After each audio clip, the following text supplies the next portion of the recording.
The hour of convening having arrived, all members of the House will please report to the floor and take your seats. All members of the House will please report to the floor. The clerk will ring the bell.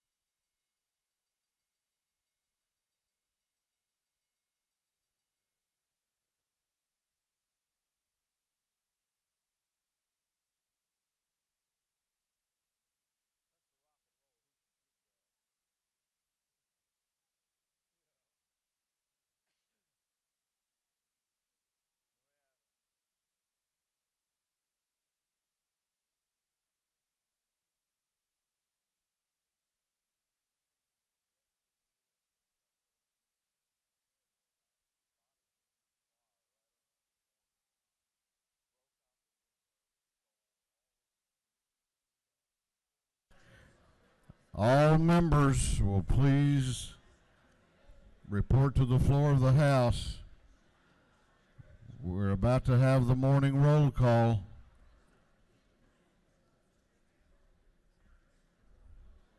I know those of you over in the ante room are enjoying those Gilmer County fried apple pies.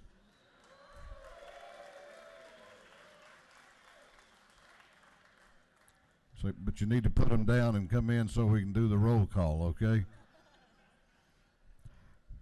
All members present will please vote green to signify their presence in the chamber, and the clerk will unlock the machines.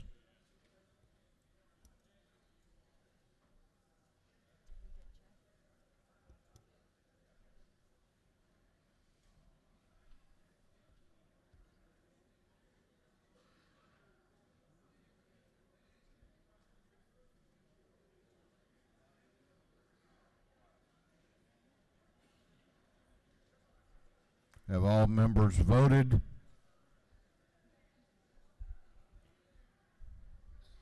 Have all members voted? If so, the clerk will lock the machines. Doorkeepers will please close the doors and keep them closed.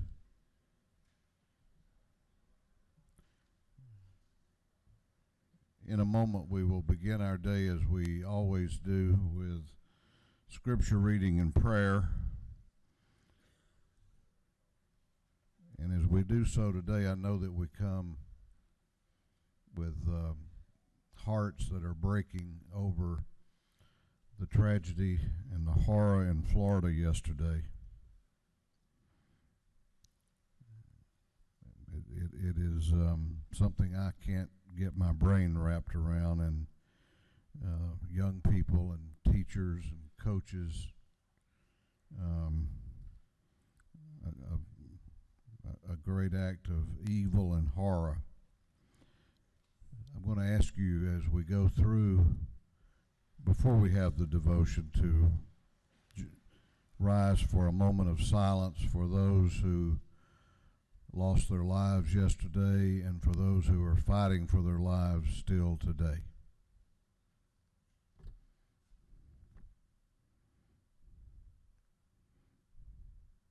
Amen. Our chaplain this morning will be introduced by the lady from the 48th House District, Representative Betty Price. Representative Price.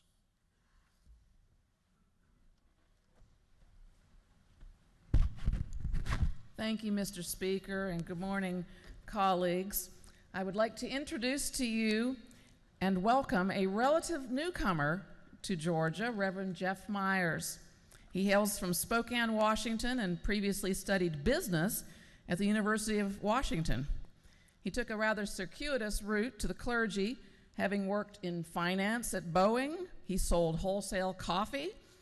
He produced a radio show, and he's been a hospice care provider. But God has a sense of humor and eventually took him to the Princeton Theological Seminary, and he graduated with emphasis in Christian ethics and human rights. When he finally found God's country, he served in the young adult ministry at North Avenue Presbyterian Church, and last year was called to the Roswell Presbyterian Church in my district. Now, the Roswell Presbyterian Church is a very historic church. It was established in 1839, at which time the city was actually measured in a 1-mile circumference from the historic sanctuary. So we are delighted today to have Reverend Myers with us as a senior pastor at RPC and here in the chambers today. Thank you.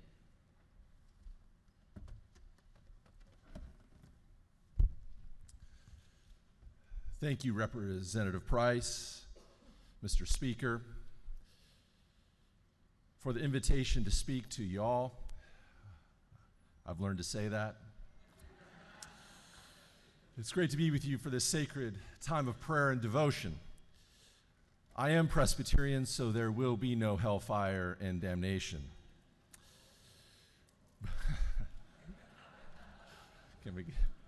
Before I pray, though, I thought it would be appropriate to ask the question, does prayer really change anything? Many people today would say, frankly, no. Prayer is a religious fiction. You may feel better getting things off your chest. It may express your emotions, help you take some weight off, but prayer doesn't really have an effect on the world outside of your own heart and head. When we pray, we're just going through the religious motions.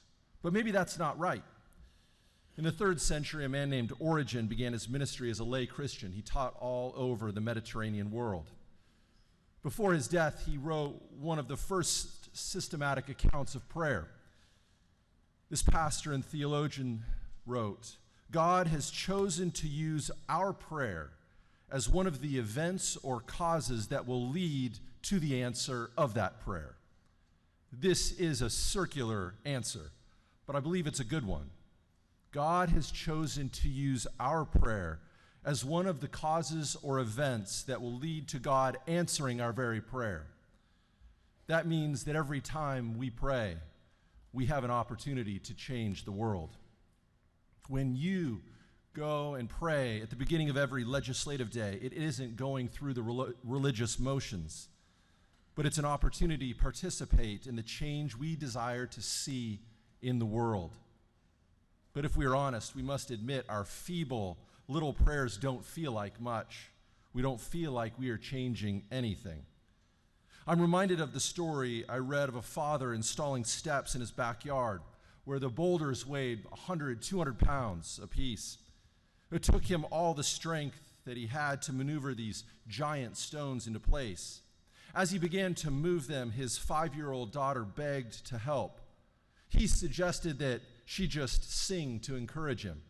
She said no, she wanted to help. So he relented and allowed her to carefully put her hands on the rocks and push them. When they were done, the father admitted that his daughter's assistance complicated the task. It would have taken him less time without her help. But at the end of the day, sitting at the dinner table, when her mother asked her what she had done that day, the little girl announced with a sense of pride and accomplishment, "Today, me and Dad made steps." Her father was the first one to agree. Prayer is like that. We are just doing our little bit. God has invited us to participate in that divine work, for all the change that we desire to see in the world begins there. When we pray, we take our tiny hands and push on the boulders of the world, building steps. We make steps in our small ways, but those small ways add up. Would you please stand and join me in changing the world by praying? Gracious and loving God, we offer our feeble and fallible words, asking for wisdom and guidance for the tasks set before us. By your grace, guide these servant leaders to work for the common good of the state of Georgia, so that our communities may flourish and thrive for the betterment of all. We offer our prayer as one simple step on the road to that reality. Amen.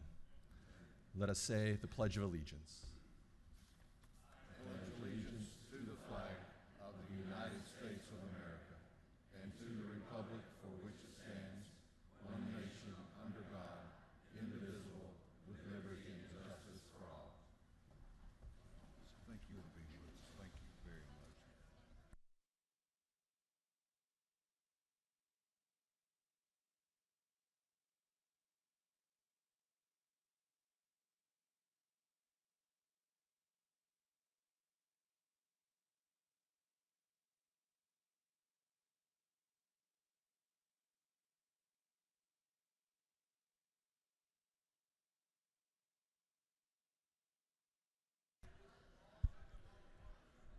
Chair recognizes Chairman Darlene Taylor, the Chair of the Committee on Information and Audits. Mr. Speaker, your Committee on Information and Audits has read the proceedings of the previous legislative day and found them to be correct. Chairman Taylor, the Chair of the Committee on Information and Audits, reports that the journal of the previous legislative day has been read and found to be correct. Is there any objection to the confirmation of the journal? The Chair hears none and the journal is confirmed. The clerk will read the resolution establishing the order of business for the day. Mr. Burns, on the 59th, moves the following be established as the order of business during the first part of the period. Unanimous consents. Introduction of bills and resolutions. First reading and reference of House bills and resolutions. Second reading of bills and resolutions. Report of standing committees. Third reading and passage of uncontested local bills and resolutions. First reading and reference of Senate bills and resolutions. Morning orders.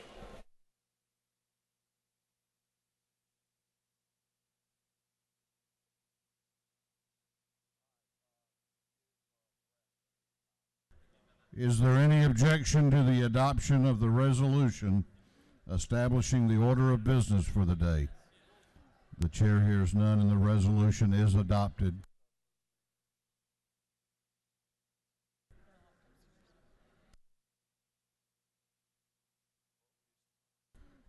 Doorkeepers will unlock the doors.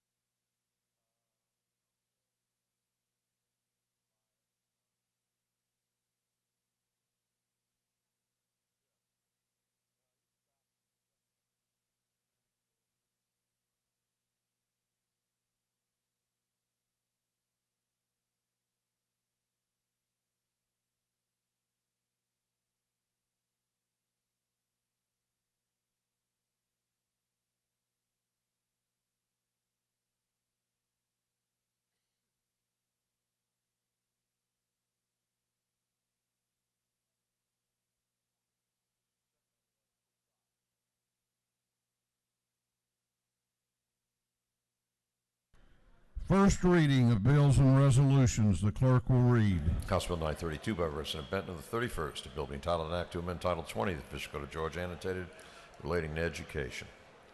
Education. House Bill 933 by Representative Gertler of the 8th, bill being entitled an act to amend an act to reincorporate the city of Dillard in the county of Rabun. Intergovernmental coordination. House Bill 934 by Representative Taylor of the 173rd and Watson of the 172nd, bill being entitled an act to amend to provide that future elections for the office of Chief Judge of the Magistrate Court of Thomas County shall be nonpartisan. Intergovernmental coordination. House Bill 935 by Representative Lumsden of the 12th, Harrell of the 106th, Reeves of the 34th, Watson of the 172nd, Kelly of the 16th. Bill being entitled an act to amend Part 1 of Article 3 of Chapter 8 of Title 48 of the Official Code of Georgia, annotated, relating to county special purpose local option sales tax. Ways and Means. House Bill 936 by Representative Stevens of the 164th, Dollar of the 45th, Thomas of the 39th, Henson of the 86th. Fleming of the 121st and others, a bill be entitled Act to amend Code Section 20-2-168 of the Official Code of Georgia, annotated, relating to the minimum school year and other matters. Education. House Bill 937 by Representative Bentley of the 139th, bill being entitled Act to provide for a new charter for the City of Reynolds. Intergovernmental coordination. House Bill 938 by Representative Taylor of the 173rd, Smith of the 134th, Lumsden of the 12th, Shaw of the 176th, Hughley of the 136th. Bill being entitled Act to amend Code Section 33-23-12, the Official Code of Georgia, annotated, relating to limited licenses. Insurance. House Bill 939 by Representative Taylor of the 173rd, Smith of the 34th, Lumsden of the 12th, Shaw of the 176th.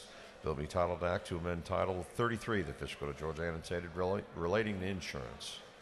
Insurance. House Bill 941 by Representative Bazemore of the 63rd, Trammell of the 132nd, Belton of the 112th, Carter of the 92nd, Mitchell of the 88th, and others. Bill being entitled Act to amend Part 2 of Article 6 of Chapter 2 of Title 20 of the Official Code of Georgia, annotated, relating to competencies and core curriculum. Health and Human Services. House Bill 942 by Representative Gilliard of the 162nd, Peachtree of the 166th, Stevens of the 164th, Stevens of the 165th, and Gordon of the 163rd. Bill being entitled Act to create the Savannah State Farmers Market Authority. Intergovernmental coordination. House Resolution 1161 by Representatives Wallace of the 119th, Dreyer of the 59th, Park of the 101st, Gonzalez of the 117th, Wynn of the 89th, and others. A resolution encouraging Georgia state agencies to establish policies requiring recipients of state contracts. Energy, Utilities, and Telecommunications. House Resolution 1162 by Representative Coleman of the 97th, Tanner of the 9th, Jones of the 47th, Nixon of the 69th, and Dickey of the 140th. A resolution creating the House Study Committee on the establishment of a state accreditation process. Education. House Resolution 1166 by Representative Cooper of the 43rd, Hawkins of the 27th, Schofield of the 60th, Dempsey of the 13th, Henson of the 86th, and others. A resolution supporting the creation of the State of Georgia Council on Respiratory Health Promotion. Special rules. House Resolution 1194 by Representative Knight of the 130th, Cooper of the 43rd, Beskin of the 54th, Fry of the 118th, Hatchett of the 150th, and others. A resolution creating the House Study Committee on Retrospective Emergency Room Policies. Health and Human Services.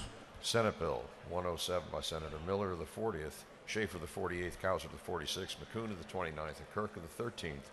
Bill being entitled Act to amend Chapter 5 of Title 21 of the Official Code of Georgia Annotated relating to ethics in government. Governmental Affairs. Senate Bill 248 by Senator Harbin of the 16th, Thompson of the 14th, Dugan of the 30th, Black of the 8th, Ginn of the 47th, and others. The bill being entitled Act to amend Chapter 25 of Title 33 of the Official Code of Georgia Annotated relating to life insurance. Insurance. Senate Bill 348 by Senators Harper of the 7th, Albers of the 56th, Dugan of the 30th, Anderson of the 43rd, and Brass of the 28th, and others. Bill being entitled Act to amend Article 2, Chapter 4, Title 20, and Chapter 8 of Title 20 of the Official Code of Georgia Annotated relating to technical and adult education. Public Safety and Homeland Security. Senate Bill 366 by Senator Gooch of the 51st, Kirk of the 13th, Harper of the 7th, Anderson of the 43rd, Wilkinson of the 50th, and others. A bill to be entitled an act to amend Title 36 of the Official Code of Georgia Annotated relating to local government. Appropriations. Senate Bill 367 by Senators Kirk of the 13th, Gooch of the 51st, Hill of the 4th, Wilkinson of the 50th, Harper of the 7th, and others. Bill be entitled an act to amend Code Section 45-9-85 of the Official Code of Georgia Annotated relating to payment of indemnification for death or disability. Public Safety and Homeland Security. Senate Bill 368 by Senator Kirk of the 13th, Gooch of the 51st, Hill of the 4th, Wilkinson of the 50th, Harper of the 7th, and others.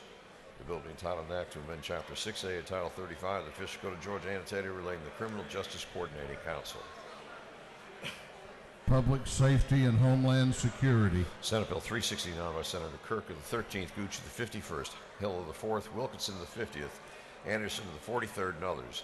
Bill be entitled an act to amend Article 4 of Chapter 17 of Title 47, the Official Code of Georgia Annotated relating to revenues collected from fines and fees. Judiciary Non-Civil. Senate Bill 392 by Senator Burke of the 11th. A bill be entitled an act to provide a new charter for the city of Durham. Intergovernmental Coordination. That completes first readers. Reports of standing committees. Second reading of bills and resolutions. The clerk will read. House Bill 920 by Representative Dempsey of the 13th, the bill relating to general provisions for adoption. House Bill 921 by Representative Lumsden of the 12th, the bill to authorize the governing authority of the City of Cave Springs to levy an excise tax. House Bill 922 by Representative Carpenter of the 4th, the bill relating to elementary and secondary education. House Bill 923 by Representative McCall of the 33rd, a bill relating to unlawful enticement of game. House Bill 924 by Representative Rhodes of the 120th, the bill relating to revenue bonds. House Bill 925 by Representative Williams of the 168th, the bill relating to general provisions regarding sheriffs. House Bill 926 by Representative Beskin of the 54th, the bill relating to student health in elementary and secondary education. House Bill 927 by Representative Nimmer of the 178th, the bill relating to general provisions relative to dependency proceedings. House Bill 928 by Representative Williams of the 145th, the bill relating to eligibility requirements for a Hope Scholarship. House Bill 929 by Representative F. Stration of the 104th, the bill relating to water and sewer projects and cost tax. House Bill 930 by Representative Tanner of the 9th, the bill relating to provisions applicable to counties, municipal corporations, and other governmental entities. House Bill 931 by Representative Cannon of the 58th, the bill relating to voluntary manslaughter. House Bill 940 by Representative Cobble of the 111th, the bill relating to driver's licenses. House Resolution 1137 by Representative Deffenbaugh of the 1st, resolution urging the United States Congress and the President of the United States to support members of the armed forces. House Resolution 1138 by Representative Williams of the 168th, the resolution proposing amendment to the Constitution to provide that the proceeds of an excise tax on the sale of contact lenses and spectacles for which a prescription is required by law may be dedicated to funding the wage compensation for deputy sheriffs. House Resolution 1159 by Representative Hill of the 3rd, a resolution creating the Joint Study Committee on Risk Associated with Kratom. House Resolution 1160 by Representative Hill of the 3rd, a resolution creating a House Study Committee on the risks associated with kratom. Senate Bill 17 by Senator Utterman of the 45th, a bill relating to alcoholic beverages. Senate Bill 332 by Senator Harper of the 7th, a bill relating to hunting, trapping, and fishing. Senate Bill 342 by Senator Harbin of the 16th, a bill relating to registration and licensing of motor vehicles. Senate Bill 378 by Senator Albers of the 56th, a bill relating to fiscal bills. Through second readers.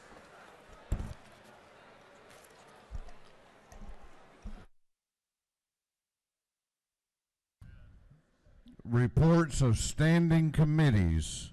The clerk will read. Representative Reinders of the 152nd District, Chairman of the Committee on Governmental Affairs, submitted the following report. Mr. Speaker, your Committee on Governmental Affairs has under consideration the following bills of the House and instructed me to report the same back to the House with the following recommendations. House Bill 489 do pass by substitute. House Bill 639 do pass by substitute. House Bill 810 do pass by substitute. House Bill 814 do pass by substitute. House Bill 907 do pass. Respectfully submitted, Representative Reinders of the 152nd District, Chairman.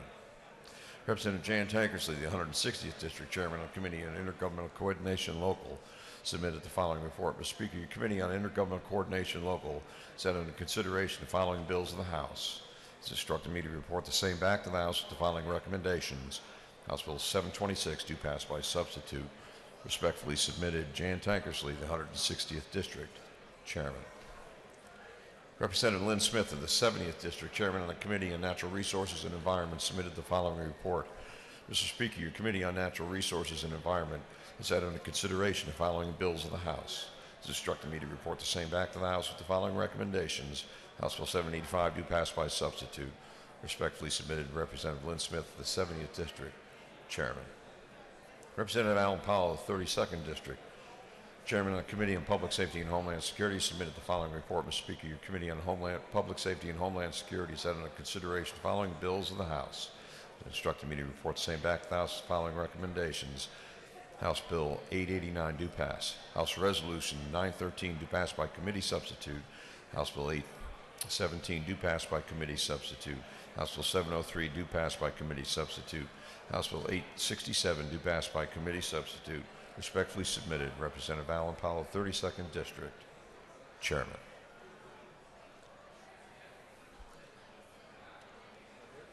Yes, sir.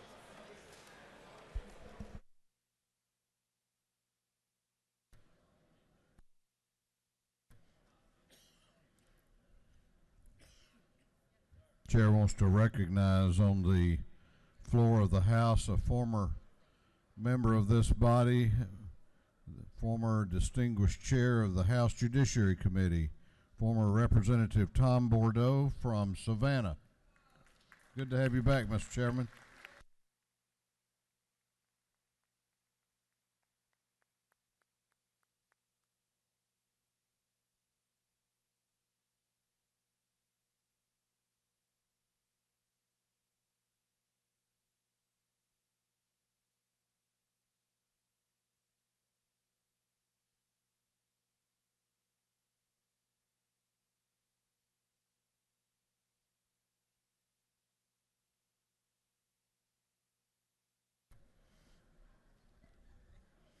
We are about to go on to the local calendar.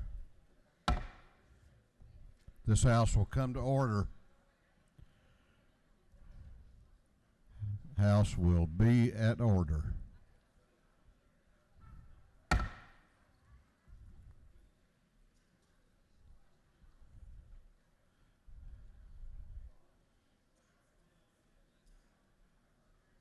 I think I'll just wait till y'all decide you want to do business.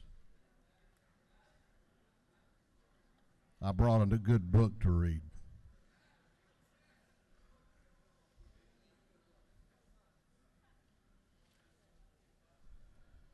We are about to go on to the local calendar. For what purpose does the Speaker Pro Tem rise? To make a motion, Mr. State Speaker. your motion. I move that House Bill 726 on the local calendar for today be moved to the next legislative day. Speaker Pro Tem has moved that House Bill 726, which is the only bill on the local calendar for today, be postponed to the next legislative day. Is there objection? Chair hears none, and it is so ordered. We have a couple of items of business carried over from yesterday. On Wednesday, February 14, the House failed to pass House Bill 863, 707, 708, 710, 711, 712, and Senate Bill 317. The gentleman from the 159th House District, the Majority Leader of the House, served notice of a motion to reconsider the action of the House in failing to give House Bills 863, 707, 708, 710, 711, 712, and Senate Bill 317 the requisite constitutional majority. Now is the time for the gentleman to pursue the motion if he so desires. For what purpose does the Majority Leader rise? Mr. Speaker, I would move that this House reconsider the action it took yesterday on Wednesday on the bills that dealt with the local legislation that required a 2/3 vote of this House, and we reconsider the action of this House. The gentleman has moved that this House reconsider its action in failing to give those local bills the requisite constitutional majority yesterday. On the gentleman's motion that the House reconsider its action in failing to give House Bills 863, 707, 708, 710, 711, 712, and Senate Bill 317 the requisite constitutional majority. All those in favor of reconsideration will vote aye. Those opposed will vote no, and the clerk will unlock the machines.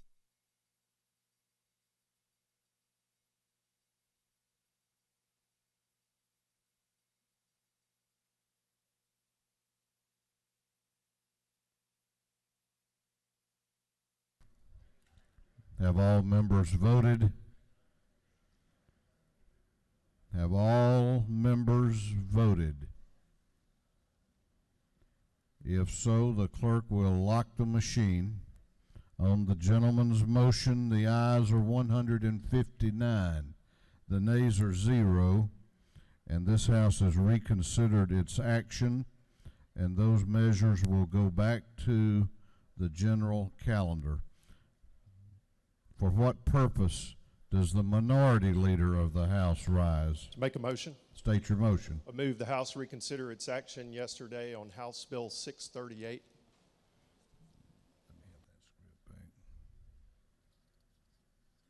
On yesterday, the House failed to give House Bill 638 the requisite constitutional majority. The gentleman from the 132nd House District served notice of a motion to reconsider the action of the House in giving House Bill 638 the requisite majority. On the gentleman's motion that the House reconsider its action in giving House Bill 638 the requisite constitutional majority, all those in favor of reconsideration will vote aye. Those opposed will vote no, and the clerk will unlock the machine. For what purpose does the Minority Leader rise? Parliamentary inquiry. State your inquiry. Isn't it true that yesterday this vote received the requisite constitutional majority to pass, and that the motion to reconsider simply enables us to reconsider the action that the House took yesterday to give members time so the bill would go back on the general calendar? I know the gentleman believes that to be true. Clerk, ring the bell again. What purpose does Chairman Welch rise? Thank you, Mr. Speaker. Parliamentary inquiry. State your inquiry. Just to confirm what the minority leader was just stating, that it did receive the constitutional required votes of 107 votes. The other bills are dealing with a tax exemption that I think is the reason for the requisite constitutional vote for the other bills. But this bill is not true. Did receive the requisite number, and this would be to reconsider that vote. If the gentleman so states, for what purpose does the minority leader rise? Mr. Speaker, parliamentary inquiry. State your inquiry. Mr. Speaker, isn't it true that reconsideration has historically been a courtesy in this body? If the gentleman so states, have all members voted? Have all members voted?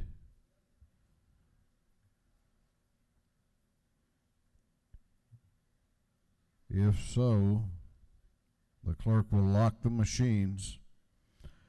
On the gentleman's motion, the ayes are 63, the nays are 96, and this House has failed to reconsider its action in giving the requisite constitutional majority to House Bill 638.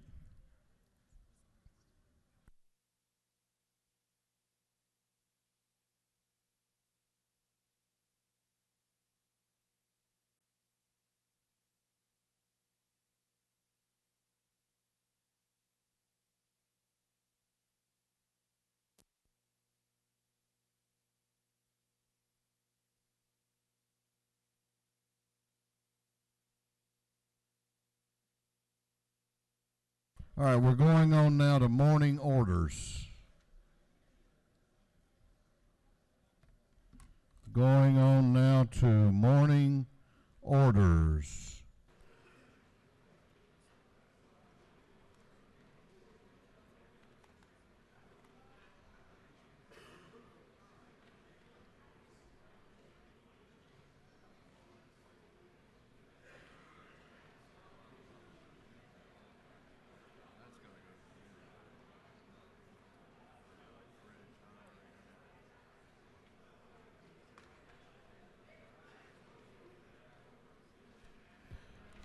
House will come to order.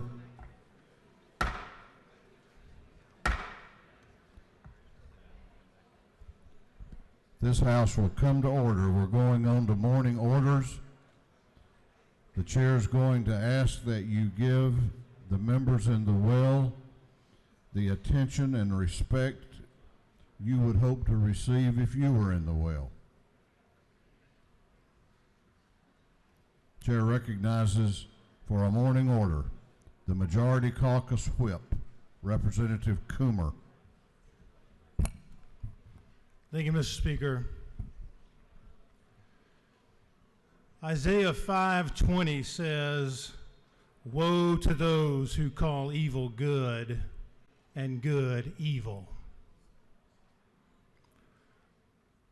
8 years ago, Georgia had more people incarcerated per capita, either in jail or under state supervision for criminal acts, than any other state in the nation. We had astronomical rates of incarceration, particularly in minority communities. Governor Deal has led our state in criminal justice reforms that have made our state a leader and a model for reforms across the country and even at the federal level.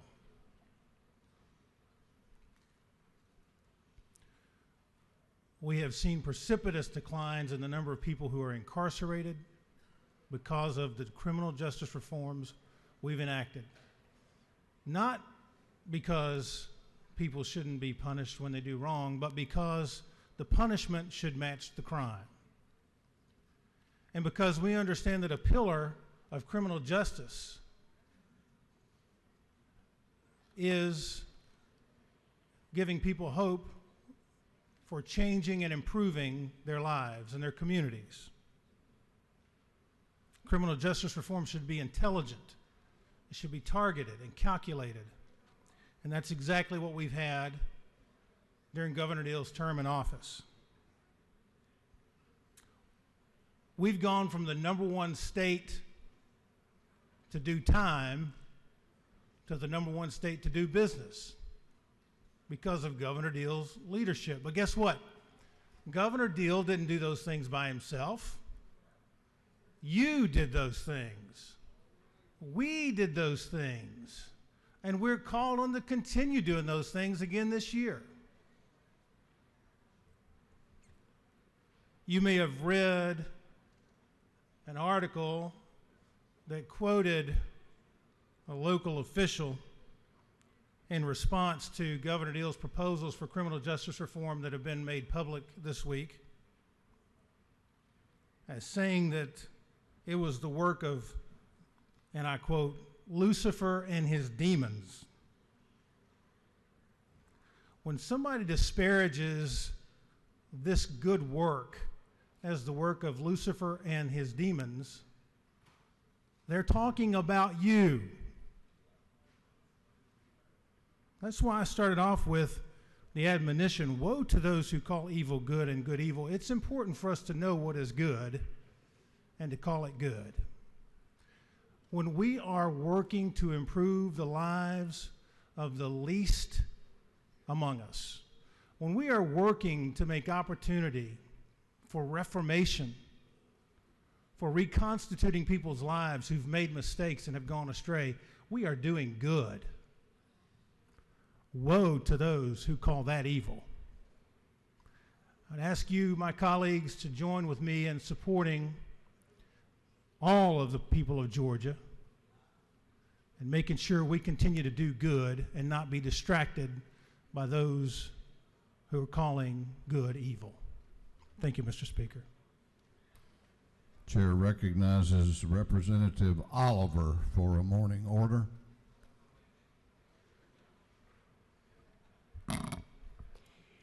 Thank you, Mr. Speaker.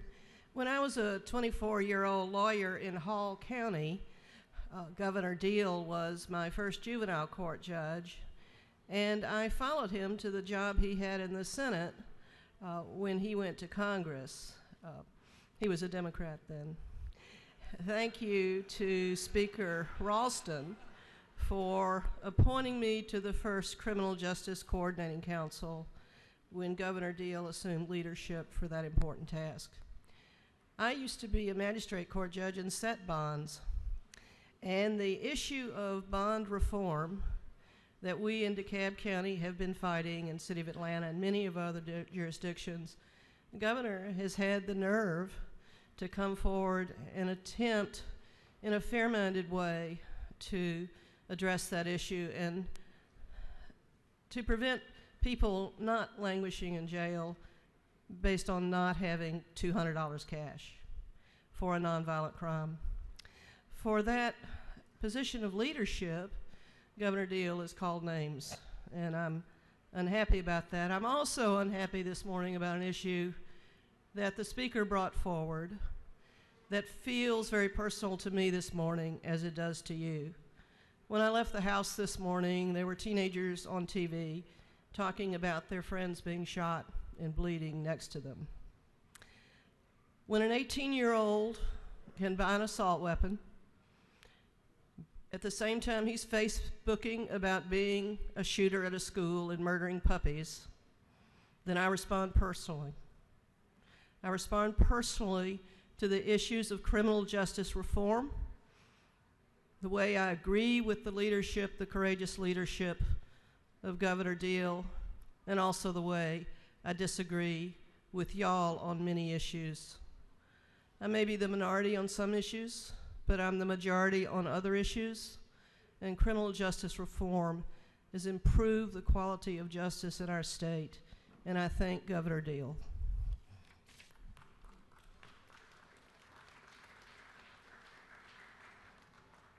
Chair recognizes Representative Turner for a morning order.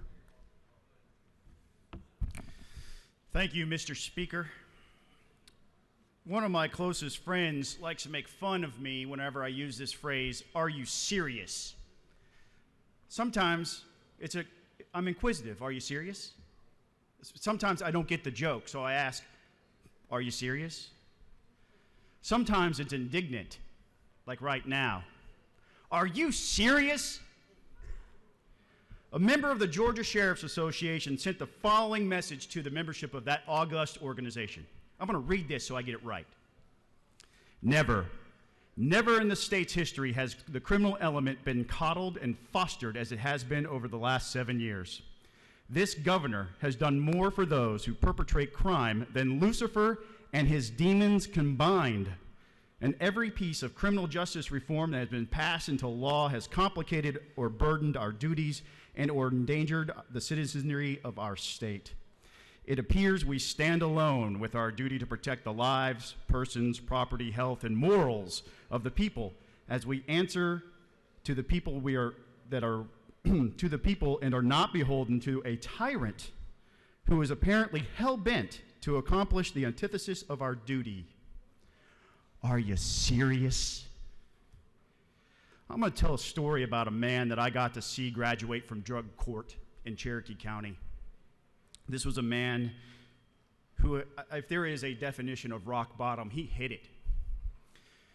At one point in his life, he decided he needed drug money, and so he went into an abandoned mine and stole the metal that supported the walls and structure of that mine so he could sell that metal for drug money. Not a great idea, but drug addicts don't think clearly. They don't think about the long-term ramifications of what happens, and even short-term. In this case, when he stole that metal out of there, the mine collapsed on him. It took him 8 hours to dig himself out of that situation, and you would think at that point in time that this individual would realize that he had to get help. But after he dragged that metal out of that mine and unburied himself, he went back a second time. He was so desperate, he went back into that same mine, dug into that same hole, and the mine collapsed on him a second time. This is a story you heard from drug court. It took him almost 24 hours to dig himself out of that hole. When he finally got caught, he was sent to drug court that was established by the work of this body. And he got the help that he needed. And he's no longer a drug offender. And that's what the work that we are being compared to, worse than Lucifer. Are you serious? Because we treat people as human beings in the criminal justice system, that we somehow are worse than Lucifer, the devil? Are you serious? The author of those comments believes that the governor is a tyrant, worse than Satan.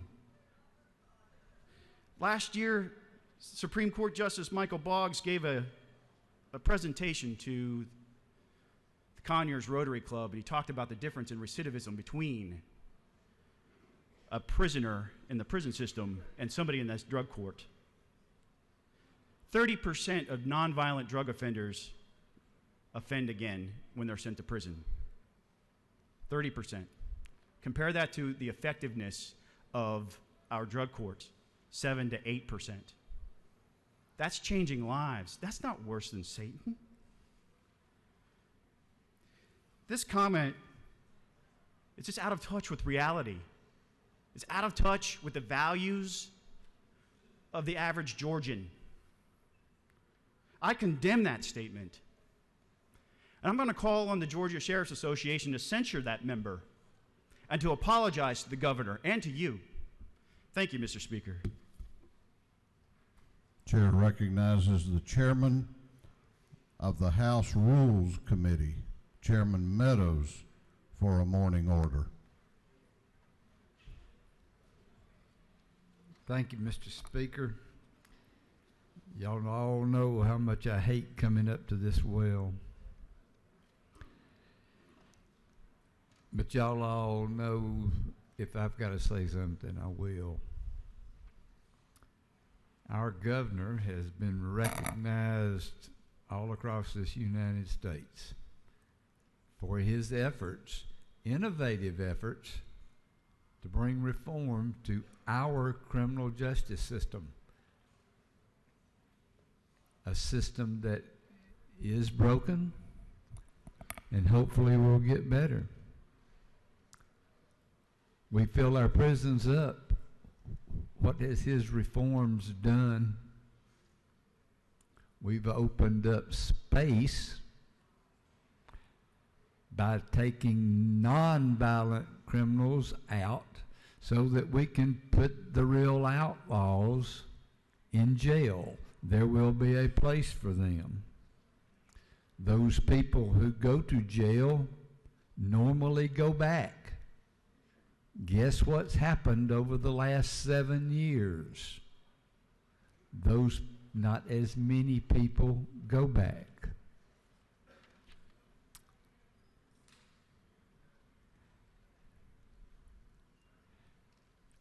Our job is to pass good legislation that helps not only with this, but anything other issue that we have with the state.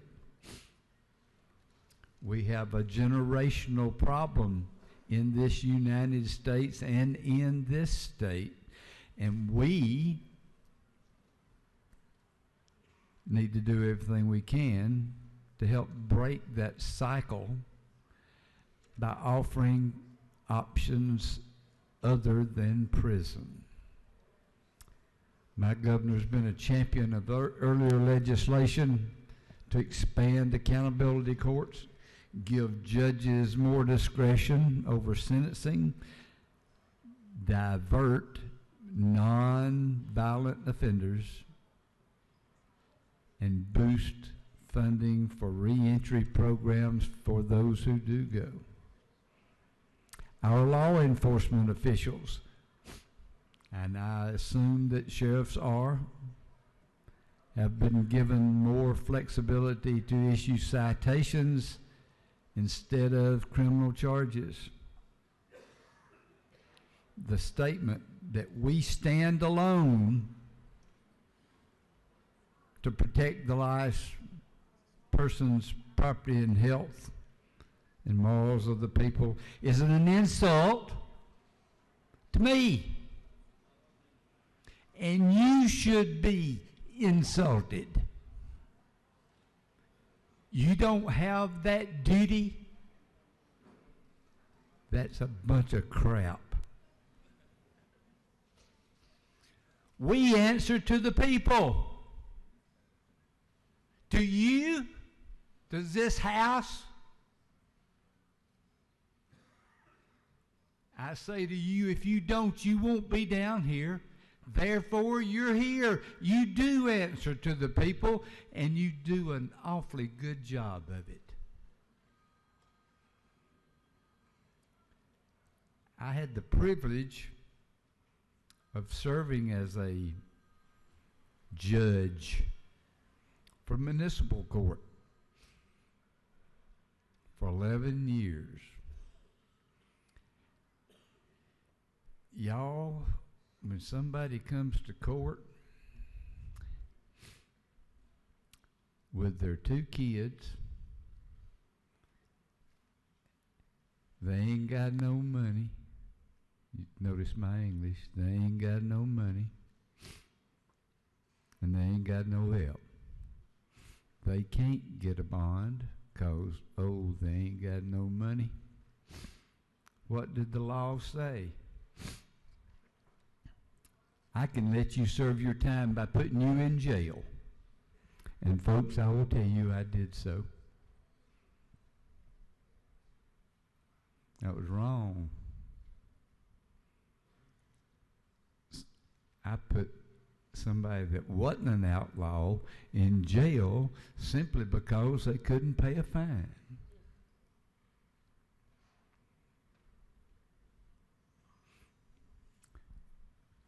Does what we've done over the last 7 years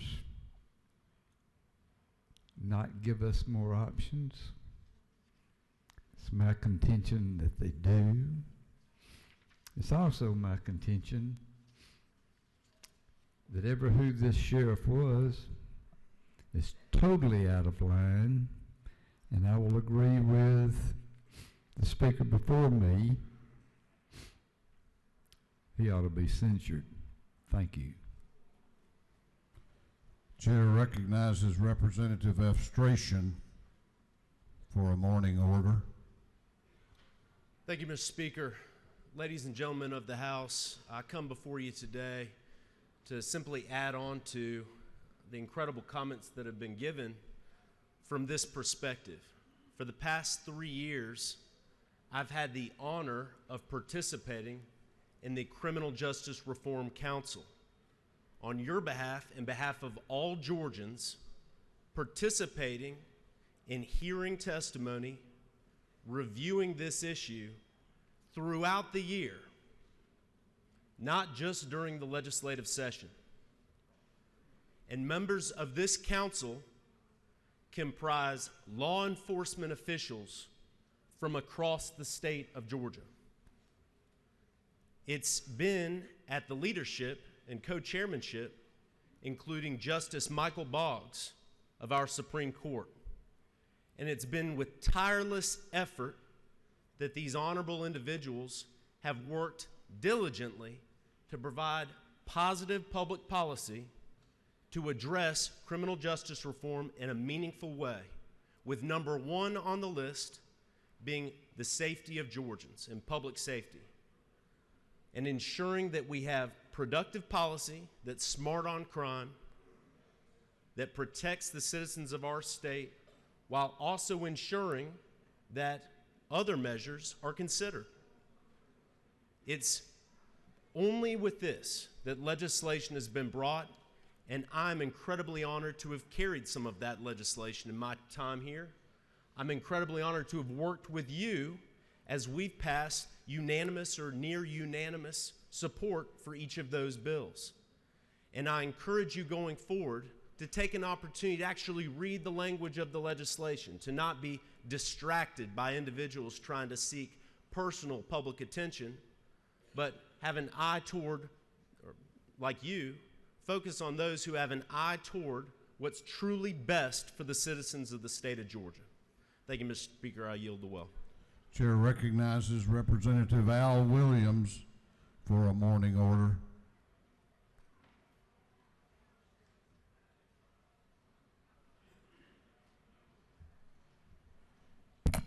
Thank you, Mr. Speaker. I rise in great disappointment as one who has worked for several years to improve the lives of the sheriff departments of this state, and to be vilified for trying to do the right thing is a moment that does not make me feel very good. I lived through the era when I came to this house, when the answer to everything was to lock them up and throw the key away.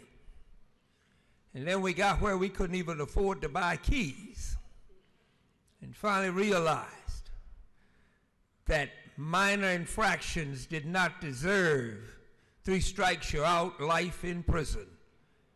And we finally, and I say this finally as a proud Democrat, we finally got a governor with the guts to address the problem that incarceration is not the final answer, and then to be insulted by one who is responsible to protect and serve, I take serious exception to.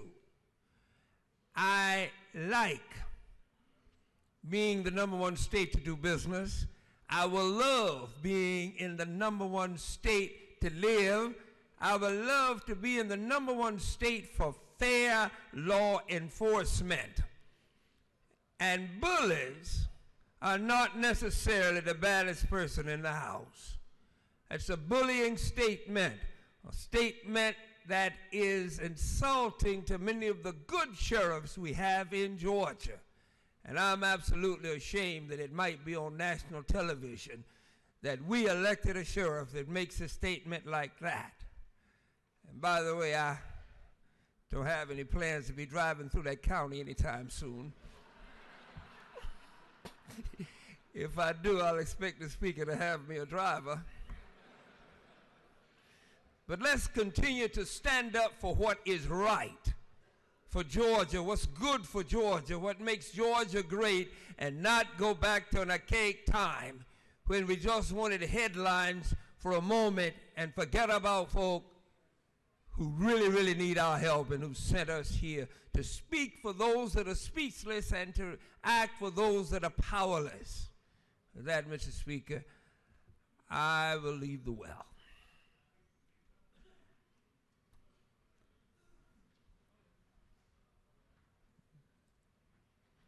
If any of you, I'm sure, I know many of you, have been to accountability court graduations,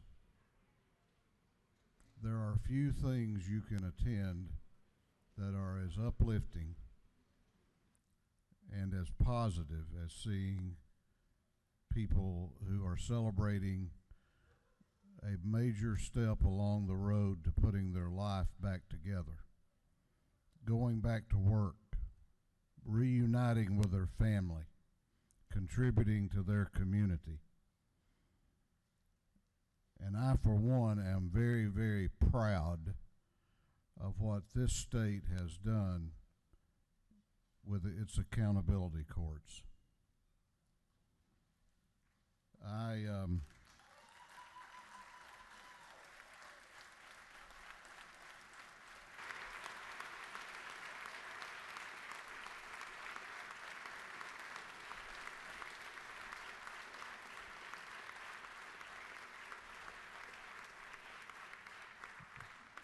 When I read those comments this morning, I got sick to my stomach. Few things in my public career have I found as disgusting and deplorable as that statement made by a man who wears a badge. They are wrong, and they are an embarrassment to an honorable profession. There are many, many fine sheriffs in this state that do their jobs, solve crimes in their counties, and I'm very proud of the fine work they do. And I hope that they will rebuke this kind of sick talk.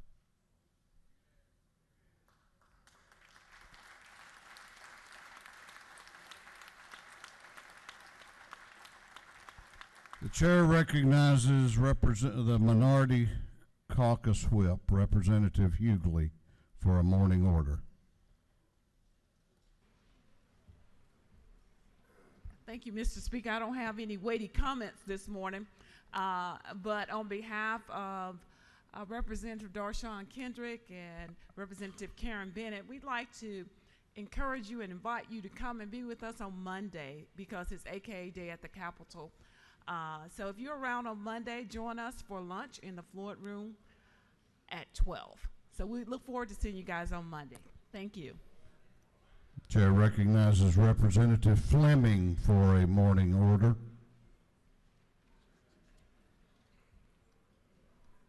Thank you, Mr. Speaker. Ladies and gentlemen of the House, I want to recognize some special guests we have in the balcony with us today. But before I do that, I want to tell you why they're here. This is National Court Reporting Week, and we have the Board of Georgia Shorthand Reporters Association president in the House balcony with us today. Court reporters are an essential part of our judicial process, both civil and criminal. They are the guardians of the record in the courtroom and also provide many other essential services for our administrative agencies in this state. In addition, they supply extensive deposition services all across the state, facilitating our litigation process. And as I recognize them today, I'm going to ask them to stand in the balcony. Attending today are the officers of the association. That is Rhonda Eubanks, the president from Marietta, Donna Fishman, the vice president from Atlanta, Marcia Arberman, the secretary from Lilburn, Liz Cohen, the director from Smyrna, Carrie McFadden from Atlanta, and Matt Moss from Dahlonega. We appreciate y'all being here today, and thank you for what you do for our court system. Yeah.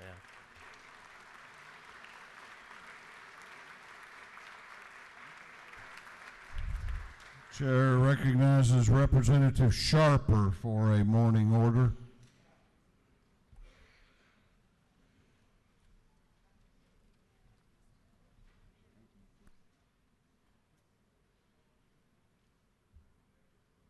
Thank you, Speaker.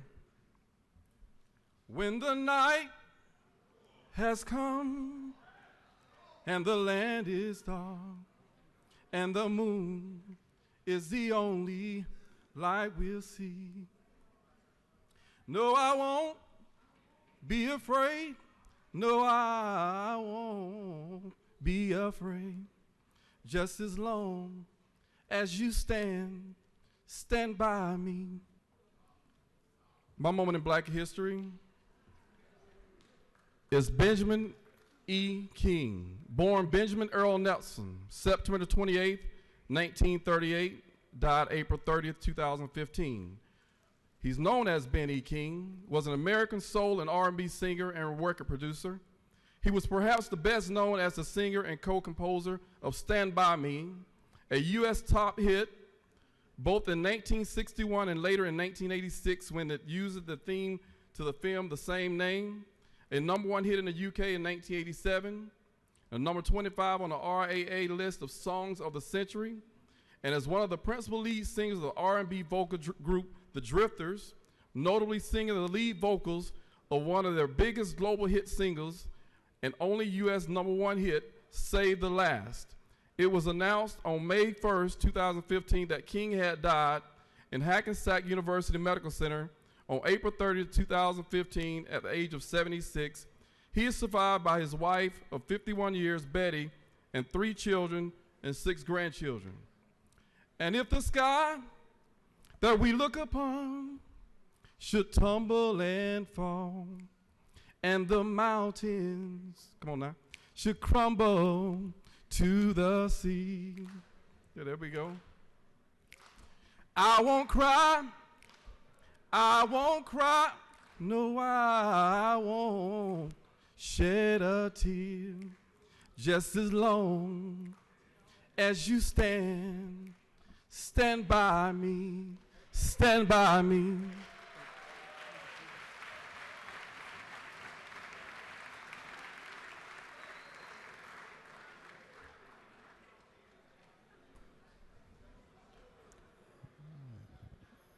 Chair recognizes Representative Kendrick for a morning order. Thank you, Mr. Speaker. I'm a lawyer, so I can't sing, unfortunately. But if you were born before 1978, could you raise your hand? Raise your hand if you were born before 1978. Okay, this announcement is not for you then. This is the legislators. Under 40 legislators will be taking a picture over in the anteroom. So if we could make our way there to take a picture, that would be great. We are accepting honorary members, including the Speaker of the House, if he would like to join us. But for those of you that don't know, we have 27 members of the House and the Senate that are under the age of 40. We have 9 Democrats, 17 Republicans, 7 women, and 20 men. But if the under 40 legislators could join us in the anteroom for a picture, I would appreciate it. Thank you. Chair recognizes Representative Mathiak and Chairman Reinders for a morning order. Yeah, we're the over 40 crowd. It's my pleasure. Thank you, Mr. Speaker. You should join us. Thank you. Today it is my pleasure and Chairman Reinders' pleasure to announce that it's Chiropractic Day here at the Capitol, and we'd like to recognize some of our examining board and some of our chiropractors that got in to the gallery, and they're all over the Capitol today. I would like for everybody to stop and say hello to them. Give them a warm house welcome. And let's give them a warm house welcome. See you at lunch over at the Soppy Floyd building. And thank you, Mr. Speaker. Chair recognizes Representative Derek Jackson for a morning order.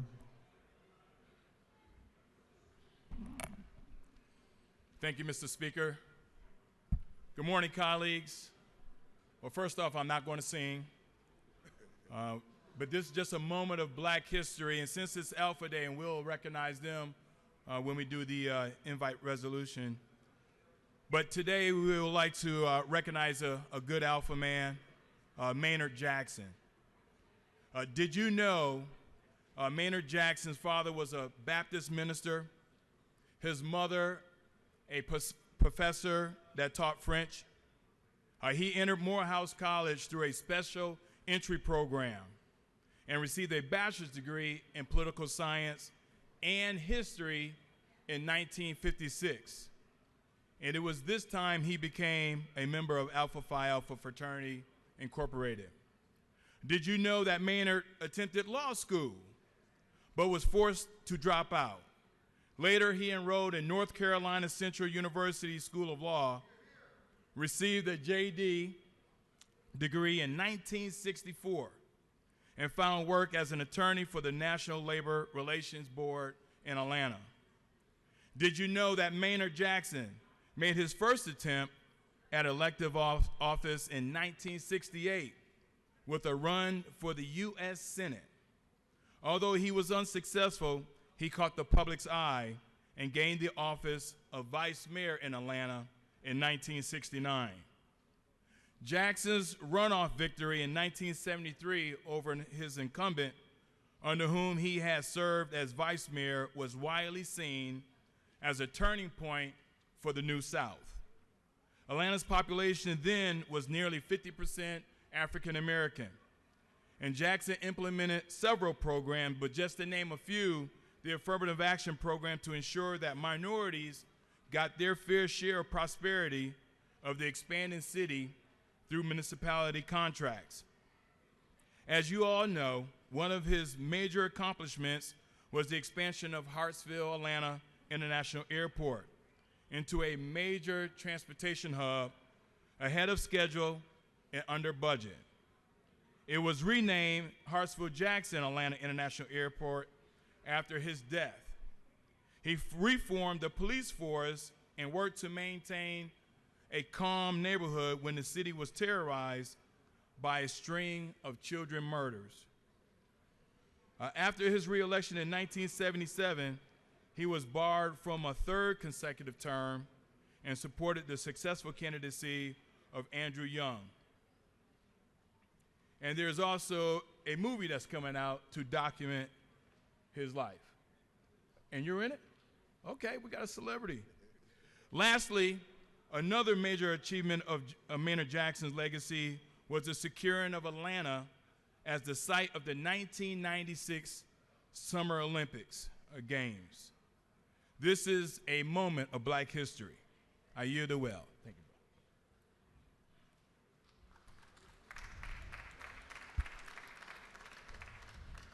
Chair recognizes Representative Todd Jones for a morning order.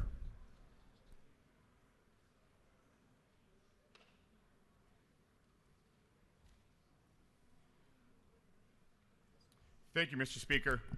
On behalf of the Forsyth delegation, we are blessed with the very best K-12 education department in the entire state. And one of those schools, South Forsyth High School, is here today. And we want to make sure that we acknowledge them. We have a group of students from the FCCLA, and we have a group of teachers. And we want to make sure that the students are recognized because they are in the teaching and the culinary pathway. But in addition, these teachers who are leading these students in the FCCLA endeavor here at the Capitol today, they also lead our state champion cheerleading team. So for the 6th time in the school's history, South Forsyth is the state champion in 7A in cheerleading, and we would like to acknowledge that. So if you could please stand up and let the House acknowledge you. Thank you.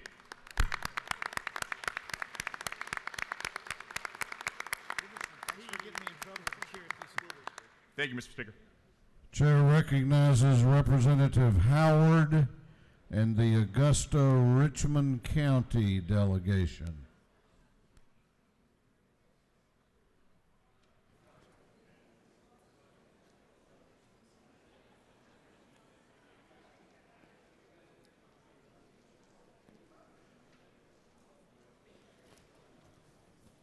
Thank you, Mr. Speaker. Representative Frazier was going to do this, but she had to leave on an emergency, so I'll stand in for her.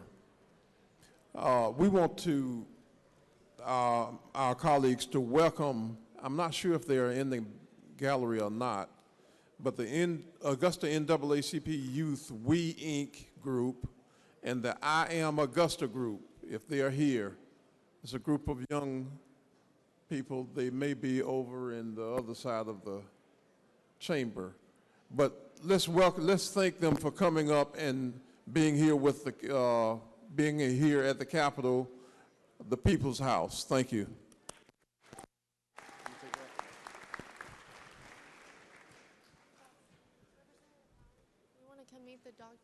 Chair recognizes for a morning order Chairman Hatchett, Chairman Epps, and Chairman Pruitt.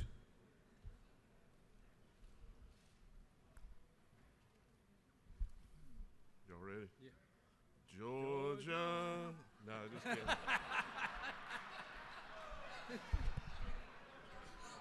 Colleagues, it is my pleasure. Mr. Chairman, I know Representative Sharper. I served with Representative Sharper. You, sir, are not a Representative Sharper. I know. We just wanted to make sure our guests got proper recognition. Mr. Speaker, colleagues, it's Chairman Epps and Chairman Pruitt and my distinct honor to welcome two groups from Lawrence County today. We have our leadership Dublin-Lawrence County group here. They are the leaders of Lawrence County. They got up early this morning and drove up. Both of these programs are offspring of Leadership Georgia, and we'd like to welcome you to your capital. Please stand and let us welcome you. The other group are our future leaders of Lawrence County, our Lawrence Youth Leadership Group. They're over here on your left, my right. They got up, I think, before the adults, and they're more awake than the adults. So we're glad to have y'all here, and you've learned a lot this morning and seen a lot, so glad to have you with us. Chair recognizes Representative Mickey Stevens for a morning order.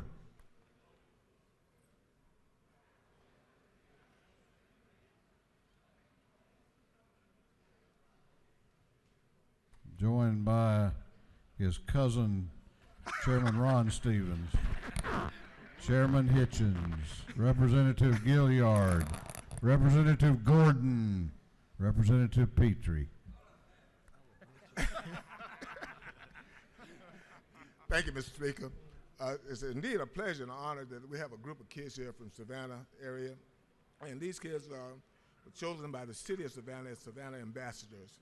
And they were chosen because they are the brightest and the best in their communities. And also that they're here to see how their house works, and I'm proud to present them to you. And I want you guys to stand. Savannah ambassadors, y'all stand for me, okay?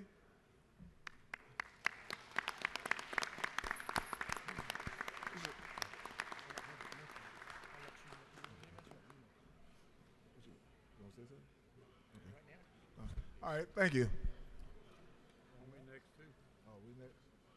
I have y'all down for another morning order. Yes, sir. We don't want to leave. Thank you, Mr. Speaker. Good morning, guys. I want to, before we go on to our special announcement today, I want to also recognize another group that was here today, the Tybee Youth Council. I don't know if any of them are still here. They were here with us earlier. I think they have left the gallery, but I want to recognize that they were here today as well. Folks, I want to remind y'all of something. Today is Savannah Day. Tonight is Savannah Night at the Depot. Seafood, oysters, barbecue, Barnes Barbecue. Folks, we want y'all to be there. I know it's Thursday night, but we're going to have a great time. We welcome all of you to be there. If you have tickets and you're not using them, please let one of us know, because we have a lot of constituents here today and we can use those. Thank you very much. Good job, man. Both of y'all. Okay, go Chair recognizes Representative Howard to introduce the Doctor of the Day.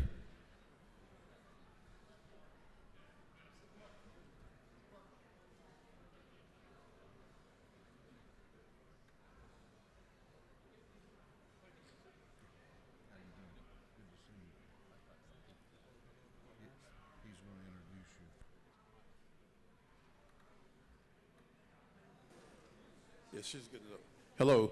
All right. Thank you. Thank you, Mr. Speaker. I have the honor of introducing our Doctor of the Day here, Dr. David Kringle. Dr. Kringle attended Augusta College, earning his degree in psychology and biology and at the Medical College of Georgia, where he earned his medical degree in 1998. He completed his residency in family medicine at Memorial Medical Center in Savannah, Georgia.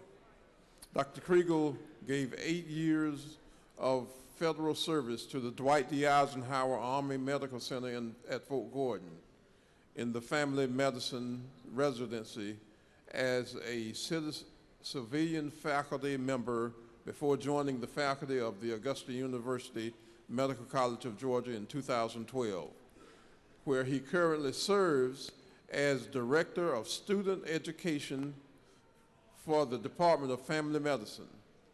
And I go on to say further, Dr. didn't know you were going to get this, but one of your patients are here in the chamber today, my wife. And we want to welcome you here with a warm welcome. All join in applauding our Doctor of the Day, Dr. David Kringle.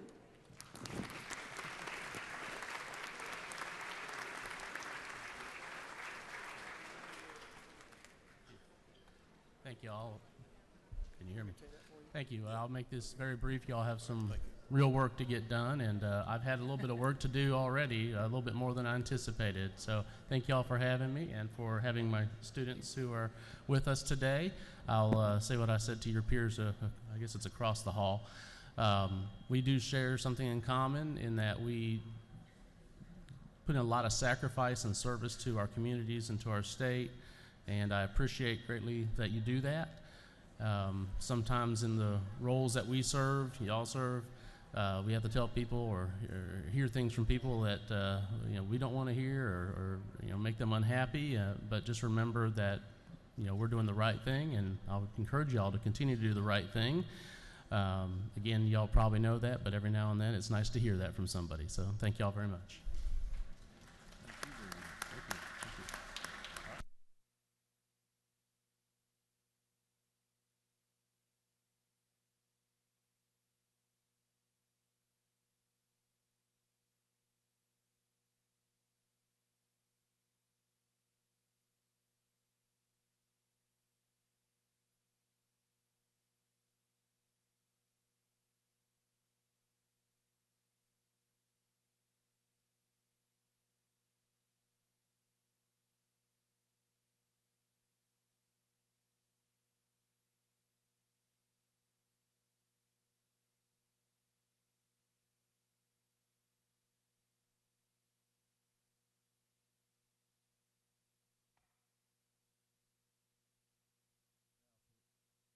The House will be at order. We are about to recognize and honor some very special guests that are with us today. The clerk will read the caption to House Resolution 989. House Resolution 989 by Representative Ralston of the 7th, a resolution recognizing February 15, 2018 as Apple Day at the state capitol and for other purposes. Well, today is Apple Day here at the Capitol. How many of you have enjoyed the fried apple pies in the anteroom? I'm very, very pleased to have with us today, first of all, members of the Leadership Gilmer class up in the gallery. Would y'all stand and let us say hello to you?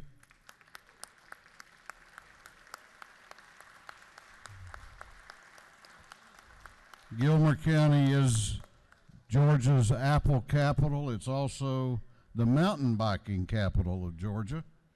And in addition to being one of the most beautiful parts of the state, and I'm very proud of it, we have a lot of activities that go on all year up there regarding the apple industry, including this fall what will be the 47th annual Apple Festival. The weekends of October 13 to 14 and 20 to 21. About 60,000 people will visit LJ and Gilmer County and bring in around $2 million in revenue. And then on May the 5th and 6th will be the Apple Blossom Festival. So where we celebrate the blossoms that are coming out. I have with me today the President of the Gilmer County Chamber of Commerce, my good friend Paige Green, who will speak to you.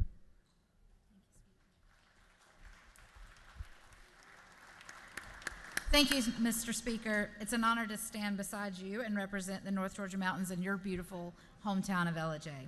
The Gilmer Chamber is grateful for the work of this body and, your constituents in the Senate. I hope you all enjoyed a small taste of Gilmer County from RNA Orchards. There were apple cider donuts, but rumor has it they went very fast as well. That's just a very small sample, and I hope that it will encourage you to come north to LJ and East LJ, enjoy God's country, and thank you again for all your work.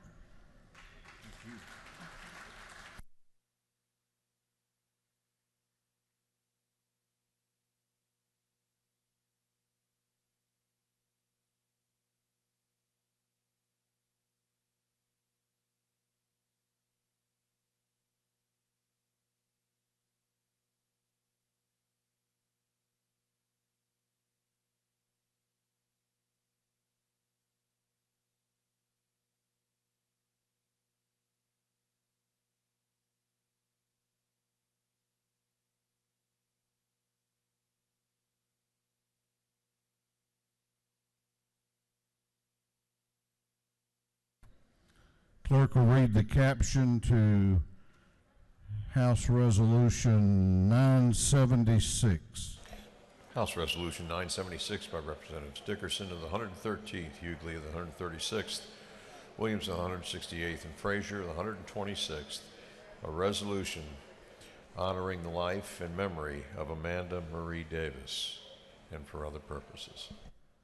Chair recognizes Representative Dickerson for an invite resolution. Thank you, Mr. Speaker and colleagues of the House. As you know, we lost a very dear person late last year. Brent, would you please play the video at this time? Thank you. Good morning. It is Wednesday, November 1st. I'm Amanda Davis. Hello, I'm Amanda Davis, and welcome to our annual Home for the Holidays Christmas Special. This, of course, is the time of year when we like to look back at some of the wonderful children we featured on Wednesday's Child. Wow, and I know that doesn't even begin to describe this day. People with tickets, people without tickets, people who watched on Jumbotrons, people who gave up and just went back home to watch on TV. It didn't really matter. They just wanted to be a part of this historic moment, to see the inauguration of our country's first African-American president.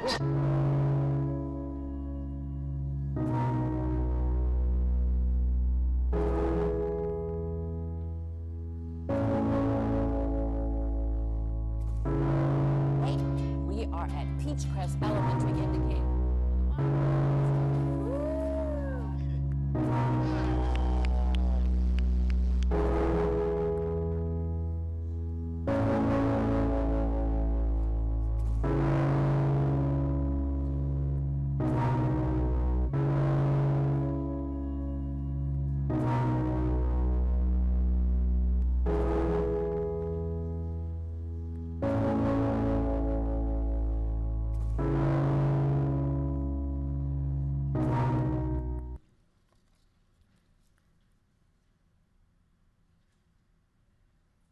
Thank you.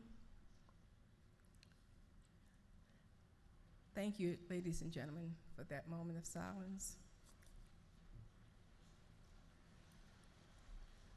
I was given a book by Representative Coleman earlier this year, a couple of years ago. And it says, "For it matters not how much we own, the cars, the house, the cash. What matters is how we live and love and how we spend our dash."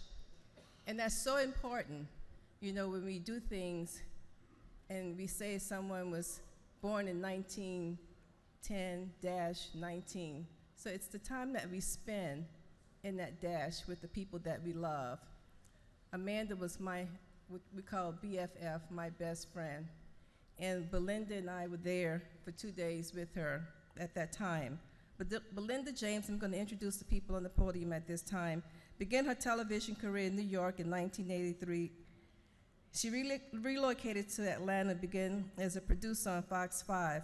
Her personal friendship with Amanda blossomed in 2005 when she began producing the Wendy's Child segment, which we all know Amanda loved. They became fast friends and continued their professional work and relationship with Amanda when Amanda was hired to morning anchor at CBS 46. Belinda has now been promoted to senior producer of the morning show, and she says she misses Amanda every day. Next to me is Steve Dorr, who is the news director at CBS 46. He began the media nearly 30 years working for CBS, NBC, and ABC stations in markets ranging from Dallas to New York City. He felt an instant connection to Amanda from day one, and he enjoyed working with her and listening to her stories, This time I would like to present a resolution to them.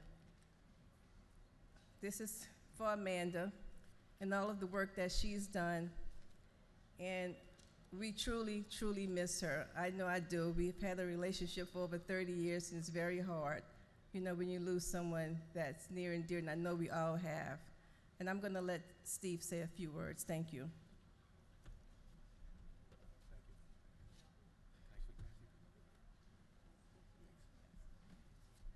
Thank you, Representative.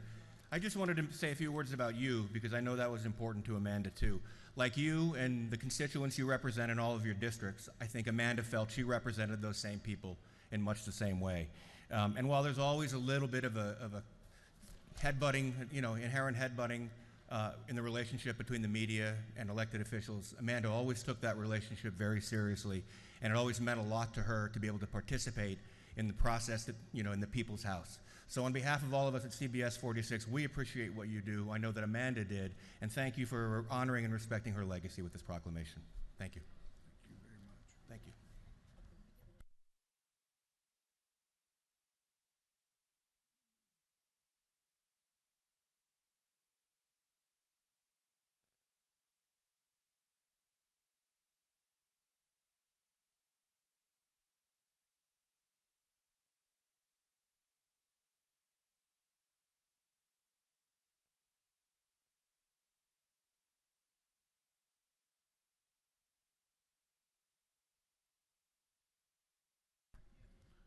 Clerk will read the caption to House Resolution 1129. House Resolution 1129 by Representative Jackson of the 64th, Stevens of the 165th, Mitchell of the 88th, Bodie of the 67th, Hughley of the 136th, and others. A resolution commending Alpha Phi Alpha Fraternity Incorporated in the Georgia District chapters and recognizing February 15, 2018 as Alpha Phi Alpha Day at the state capitol and for other purposes. Chair recognizes Representative Derek Jackson for an invite resolution.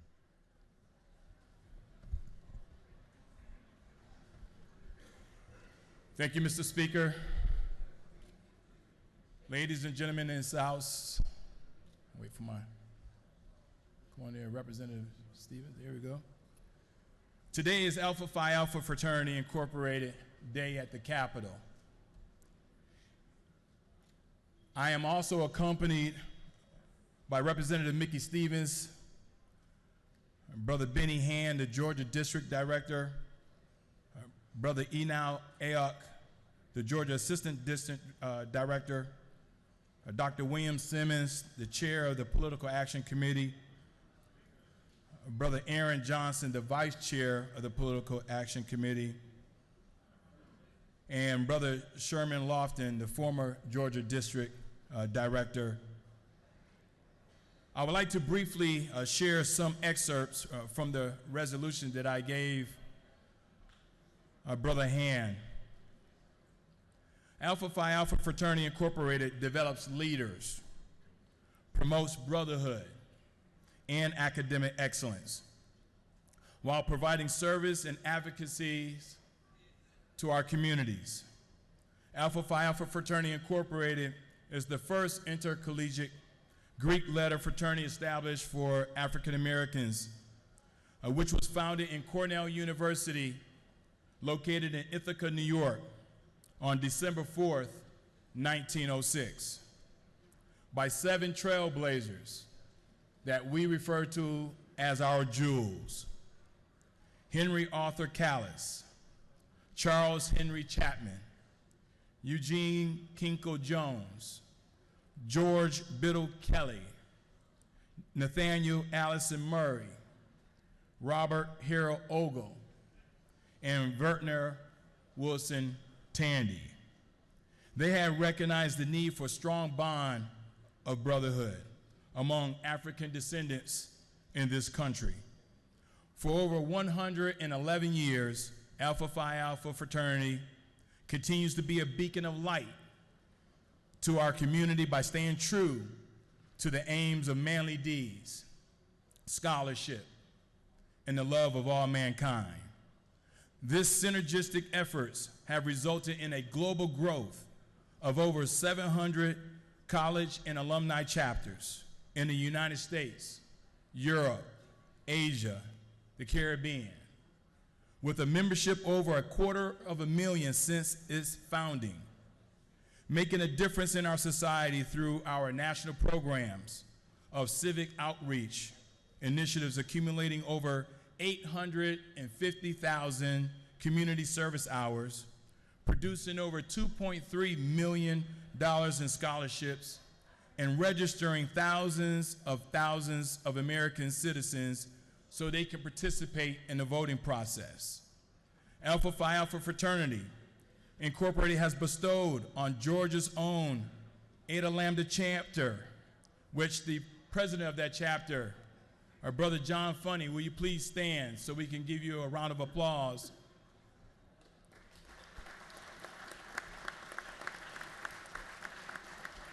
Eta Lambda chapter, which is seated right here in Atlanta, was given the prestigious award Outstanding Alumni Chapter of the Year last year during the 94th General Convention. It is the highest coveted award given to an alumni chapter by the fraternity that is demonstrating excellence through the national programs such as Brothers Keeper, A Voteless People is a Hopeless People, Go to High School and Go to College, and Project Alpha. We continue to stand on the shoulders of other great men of Alpha, such as the Reverend Dr. Martin Luther King Jr., Ambassador Andrew Young, Maynard Jackson, Dr. W.E. Du Bois, Dr. Lewis Sullivan, John Hope, and yes, Dr. Joseph Lowry. So as we celebrate the 11th annual Alpha Day at the Capitol, under the leadership of Georgia District Director, Brother Benny Hand, representing over 42 chapters around the state of Georgia, I would like to give him an opportunity to say a few words.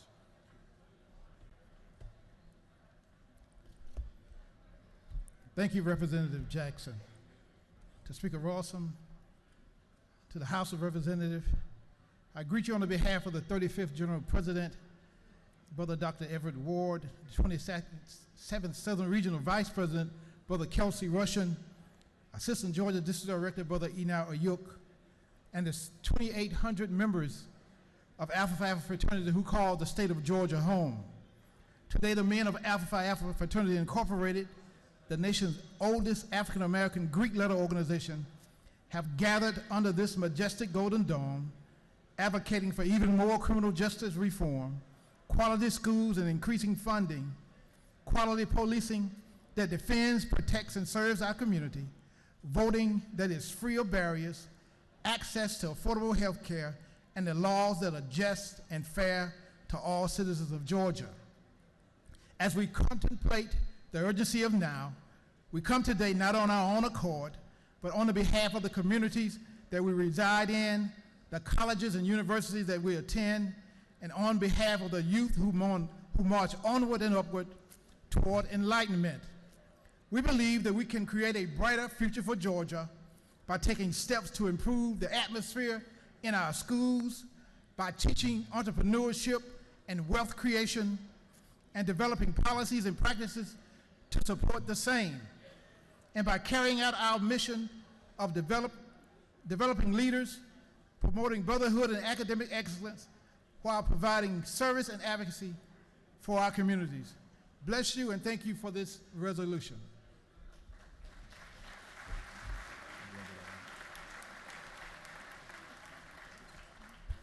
For all the men of Alpha Phi Alpha Fraternity Incorporated, could you please stand? Ladies and gentlemen of the House, please give them a warm welcome to the Capitol.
Before we start on the rules calendar, I'm going to ask the clerk to read the caption to a resolution. Unnumbered House Resolution by Representative Burns, the 159th. A resolution calling a joint session of the House of Representatives and the Senate for the purpose of hearing a message from the Chief Justice of the Supreme Court, inviting each other Justice of the Supreme Court and each Judge of the Court of Appeals to be present at the joint session and for other purposes. Chair recognizes the Majority Leader to speak to the resolution. Thank you, Mr. Speaker. If you will, you can look up on the screens and see the resolution we're going to consider. Certainly one of the highlights of the session is when we bring the judiciary over. And we certainly appreciate them having us over for breakfast a few weeks ago and explaining the activities that goes on in the courts over there. So we are always grateful for them and look forward to their comments and the state of the judiciary as the justices of the Supreme Court and the judges of the Court of Appeals join us along with the Senate. And that will be at 11 a.m. on Thursday, February 22nd, 2018. I would ask for your favorable consideration that for this invite to the for the state of the judiciary. Mr. Speaker, I yield well for questions, or if not, I yield the way. You do not appear to have any questions. Is there any objection to the adoption of the resolution? Is there objection? The chair hears none and the resolution is adopted. For what purpose does the Majority Leader rise? Mr. Speaker, I would request that this resolution be immediately transferred to the Senate. The Majority Leader has moved that the resolution be immediately transmitted to the Senate. Is there objection? Hearing none, it is so ordered and it is on its way. We are now on the rules calendar. Clerk will read the caption to House Bill 783.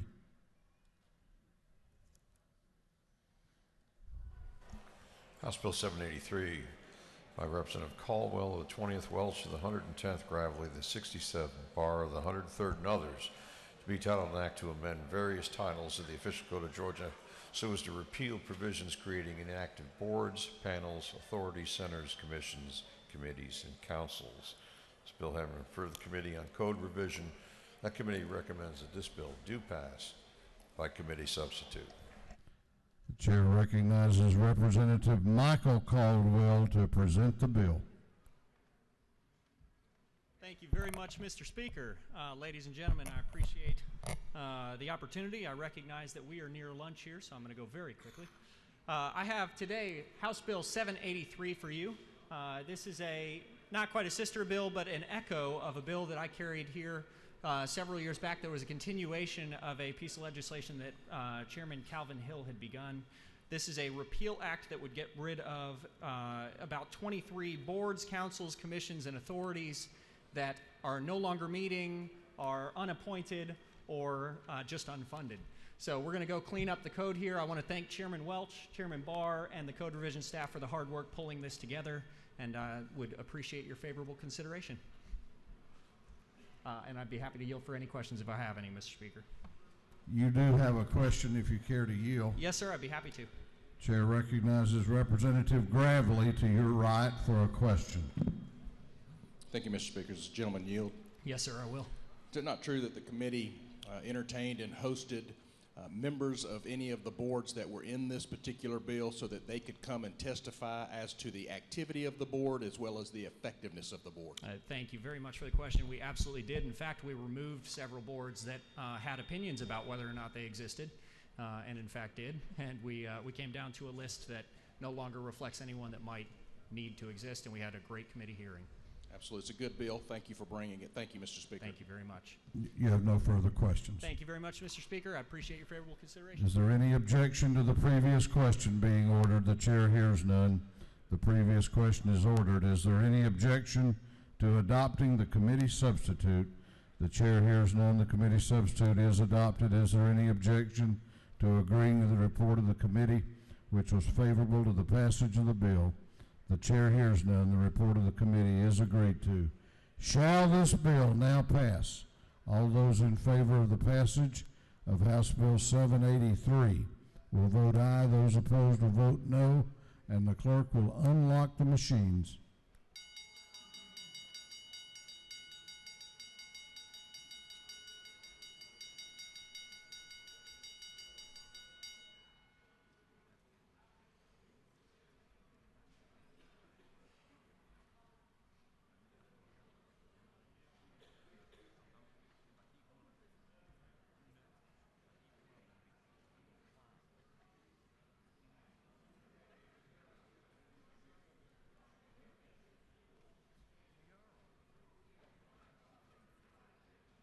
Have all members voted?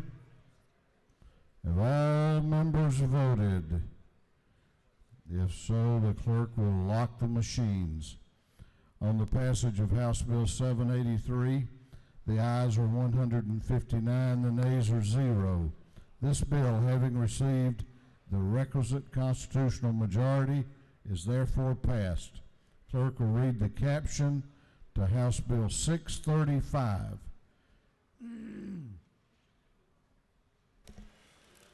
House Bill 635 by Representative Cooper, the 43rd, and others, to be entitled an act to amend Chapter 5 of Title 30 of the Official Code of Georgia annotated relating to the Disabled Adults and Elder Persons Protection Act so as to provide for the establishment of at-risk adult protective investigative coordinating teams. This bill having been referred to the Committee on Health and Human Services, that committee recommends that this bill do pass by committee substitute. Chair recognizes Chairman Cooper to present the bill. Thank you, Mr. Speaker. Ladies and gentlemen of the House, I bring to you the substitute to House Bill 635. Elder abuse is on the rise across our state. It's in every county, in every city. And unfortunately, we are an aging state, 4 to 1 elderlies for every young person coming in, and we can only expect for elder abuse to continue to grow. This bill allows attorney generals across our state to set up working groups, our district attorneys, to set up working groups of the people that are involved in elder abuse cases. This would be your police, the GBI, APS workers, all of the people that are involved or might be involved in working these cases. It's sort of like the child fatality review groups. However, we are hoping that it will not be when the elder person has died, but before that, so that we can prevent a death or harm. Elder abuse is so new that people don't really understand what it is. And the Prosecuting Attorneys Council has actually hired a new attorney to specialize in this area, to go across our state teaching other district attorneys and other groups about this issue.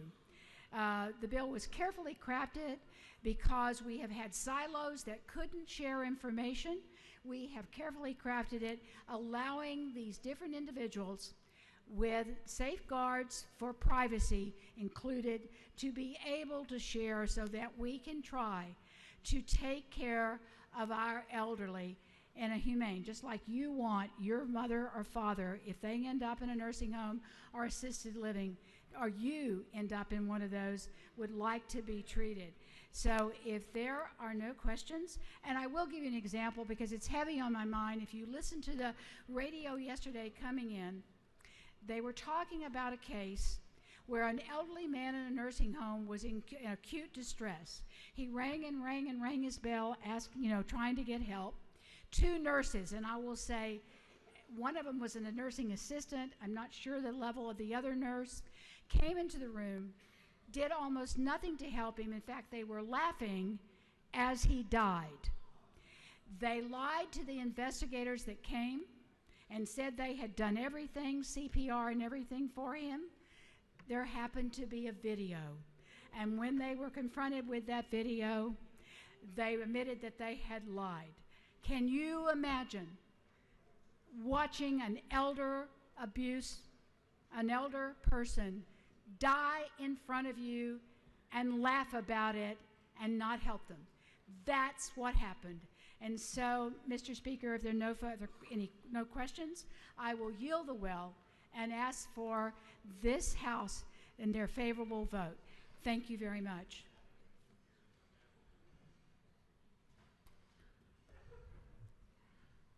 Is there any objection to the previous question being ordered? The chair hears none. The previous question is ordered. Is there any objection to withdrawing the committee substitute? The chair hears none. The committee substitute is withdrawn. Is there any objection to adopting the substitute approved by the Committee on Rules? The chair hears none. The rules approved substitute is adopted. Is there any objection to agreeing to the report of the committee, which was favorable to the passage of the bill? The chair hears none. The report of the committee is agreed to. Shall this bill now pass? All those in favor of the passage of the bill will vote aye. All those opposed will vote no, and the clerk will unlock the machine. What purpose does Representative Williams rise? Thank you, Mr. Speaker. I had a comment to make to the author of the bill in that in this month. You have a parliamentary inquiry, please. State your inquiry. Yes, sir.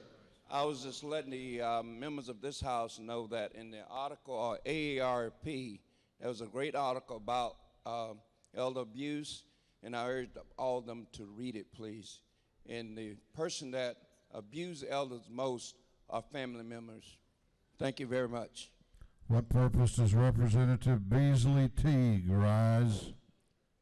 Parliamentary inquiry. State your inquiry. I would like to have asked the speaker that was in the well, what age would a person need to be considered elderly? Depends on the individual. You are not elderly. Thank you, Mr. Speaker. I'll see you. Okay. What purpose does Representative Drenner rise?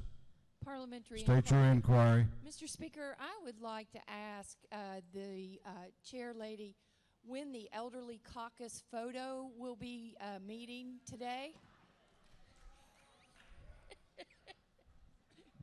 Well, we have to find out from Representative Kendrick what year you have to be born before to get in that picture. We are voting. All those in favor of the House Bill 635 are voting aye. Those opposed are voting no. Have all members voted? Have all members voted? If so, the clerk will lock the machines on the passage of House Bill 635. The ayes are 158, the nays are 0. This bill, having received the requisite constitutional majority, is therefore passed. Clerk will read the caption to House Bill 381. House Bill 381 by Representative Corbett of the 174th and others, to be entitled an act to amend Chapter 7 of Title 44 of the Official Code of Georgia, annotated relating to landlord and tenant, so as to enact a new article to provide for the classification of abandoned mobile homes as derelict. This bill having referred to the Committee on Judiciary, that committee recommends that this bill do pass by committee substitute. Chair recognizes Representative Corbett to present the bill.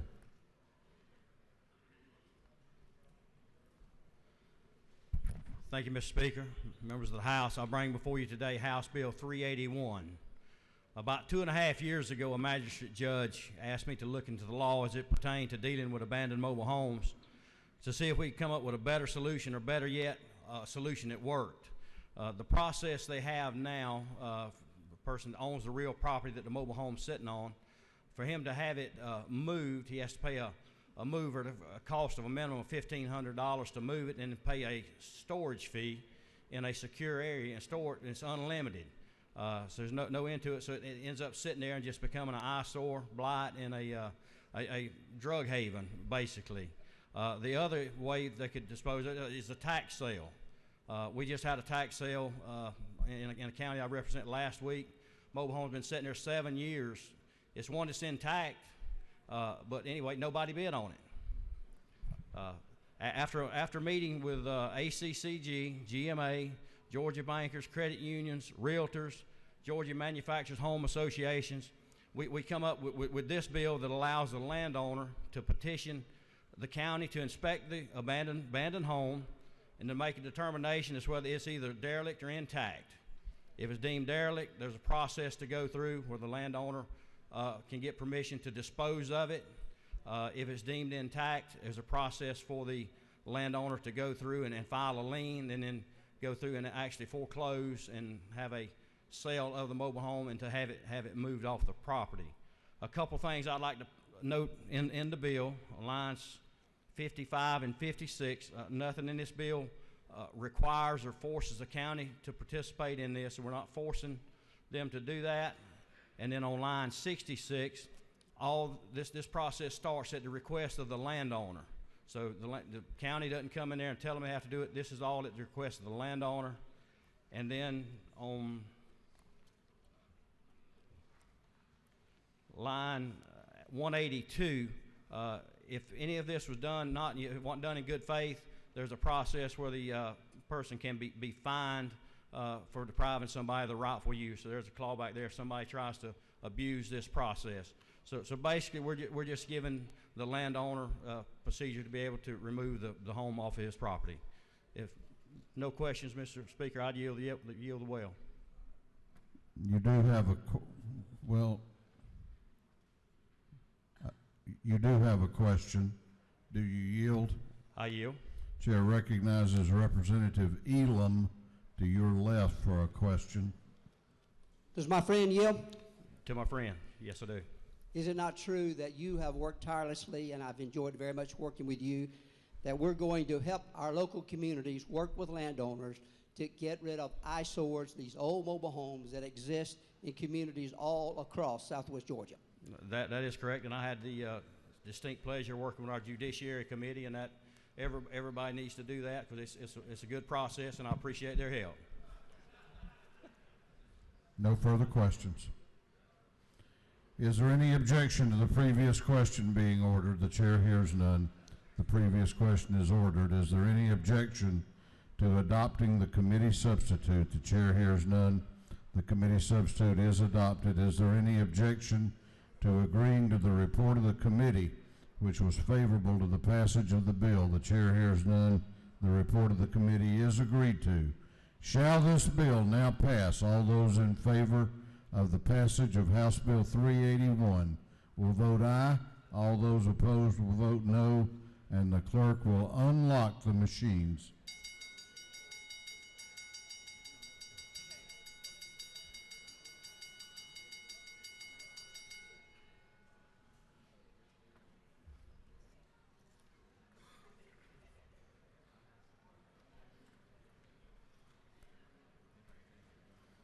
Have all members voted? Have all members voted? If so, the clerk will lock the machines on the passage of House Bill 381. The ayes are 164, the nays are 0. This bill, having received the requisite constitutional majority, is therefore passed. Clerk will read the caption to House Bill 763. House Bill 763 by Representative Nix, the 69th, and others, to be entitled an act to amend Subpart 2 of Article 16 of Chapter 2 of Title 20 of the Official Code of Georgia, annotated, relating to compulsory attendance for students in elementary and secondary education. This bill I refer to the Committee on Education. That committee recommends that this bill do pass. Chair recognizes Chairman Nix to present the bill. Thank you, Mr. Speaker. Ladies and gentlemen of the House, House Bill 763 really falls under the category of a simple little bill, but as we all know, there's no such thing as a simple little bill, so I'd like to give you a quick background on it. I got this call from a juvenile court judge in my district in LaGrange, Judge Michael Key, and he asked me to look at this bill, and it's supported by the juvenile court justices. Something that most of you don't know, and I did not know this, the chief judge of the Superior Court in each county is mandated to establish a student attendance protocol committee, essentially to look at school attendance and to make sure that everyone, their agencies and the officials are cooperating to make sure that children are in school. What Judge Key and the judges had asked me to do is just to simply add, in addition to attendance, to add school climate as another issue that they would look at. Now, this list of people who are on this committee, as in the statute here, you'll see on page 2 of the bill, we're talking about the Chief Judge of the Superior Court, the Juvenile Court Judge, the District Attorney, Solicitor General, the Superintendent of Education, the Sheriff, the Chiefs of Police, county mental health organizations, those people that are very influential and that can have a bearing on what's going on in school. And the next question is going to be, what exactly is school climate? If you'll look on page 3 of the bill, it says this is what it's relating to school climate for the purpose of promoting positive gains in student achievement scores, student and teacher morale, community support, and student and teacher attendance, while decreasing student suspensions, expulsions, dropouts, and other negative aspects of the total school environment. And I wanted to close out by reading this. If you think that this is not important, I got this email this morning. Judge Key apparently was asked by the local paper what about his thoughts on the shooting that occurred in Florida yesterday. And listen to this. I'd like for you to hear what he had to say. And this really spoke to me. I was like you. I was devastated. I was just hurting, and I actually was praying this morning, Lord, what can we do about this terrible thing that's happening in our country. Judge Michael Key writes this. His first sentence says, "The school shooting in Florida yesterday puts an exclamation point on the need to improve school climate." While no one can promise an end to school violence, if we improve school climate and meet the mental health needs of our students, logic dictates that we will reduce the likelihood of shootings and promote safety and healing in schools where shootings do take place and in schools where shootings have not taken place, but where students have to live with the increasing threat of it happening at their schools. As my good friend Gary McGibbony said, when news reporters ask about the Florida horror, it's time to talk about school climate, early intervention, and mental health services for all children instead of just more metal detectors. Ladies and gentlemen, I think this is extremely timely. I think allowing this to be part of that protocol to look into attendance. Attendance is making sure the student is in school. School climate is making sure that the right climate is there for them to learn and to be successful. Mr. Speaker, that's my presentation. I'd be glad to answer questions. If there are none, I would ask for favorable consideration on House Bill 763. You have a number of questions if you care to yield. I'll yield for some. Yes, sir. Chair recognizes the Minority Caucus Whip, Representative Hughley, to your left for a question. Thank you, Mr. Speaker. Does the gentleman yield? Yes, ma'am. I thank you for the bill. Can you tell us what these committees are doing as it relates to truancy now? Because that's a big problem in certain schools that the children are simply not there. Each county is mandated to have it. I can't tell you what they're doing in each county, but they are there to review those statistics. They have the law enforcement people there to know that children are not there. Occasionally you will see they'll have a move to go and find those children and get them back in school. I can't tell you specifically, but that is the mandate of that committee. Thank you. Do you further yield? I will yield. Chair recognizes Representative Al Williams to your left for a question. Will the gentleman yield? Yes, sir. For the best day of my life. You're a good man. It's not true that I support this legislation, and thank you for bringing it. Thank you. But my question is, when I look at the makeup, with the exception of Family Connection, I see no community involvement or inclusion in this overall parenting particularly. And a lot of these folks that are on these boards, very, very busy, not very involved in the school. Just would like to see a little more community involvement. Thank you. And of course that was already in the code. That was there before, but it's something that we may want to look at for the future, but I appreciate that. Thank you. I'll take one more, Mr. Speaker. Chair recognizes Representative Spencer to your right for a question. Does the gentleman yield? I do.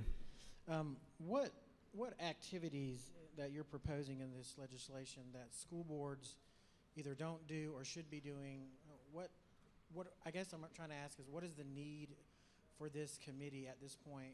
Are the school boards not doing their job? Kind of expound on that. Well, I think this, what I see in this is a greater involvement of the community in the school.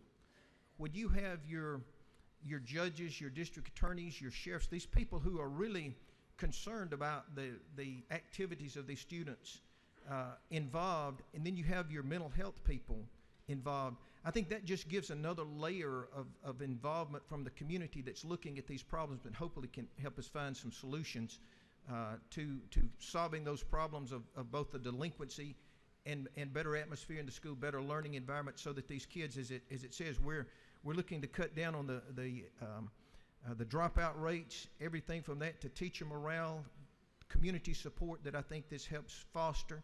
So those would be the things. It's not saying the school board does not do its job, but it's just saying I think that we need more community involvement in the school. With that said, Mr. Speaker, I will yield the well, and I would ask for your favorable support on House Bill 763. Gentleman has yielded the well. Is there any objection to the previous question being ordered? The chair hears none. The previous question is ordered. Is there any objection to agreeing to the report of the committee, which was favorable to the passage of the bill? Chair hears none. The report of the committee is agreed to. Shall this bill now pass? All those in favor of the passage of House Bill 763 will vote aye. Those opposed will vote no. And the clerk will unlock the machines. What purpose does Representative Wilkerson rise? Parliamentary inquiry. State your inquiry. Is it not true that currently the courts are involved in outside the school system, making sure that students get there, but this would actually put them inside the school, so it may cause some concern for some folks? Yeah, I'm sure the gentleman believes that to be true. All those in favor of the bill are voting aye. Those opposed are voting no.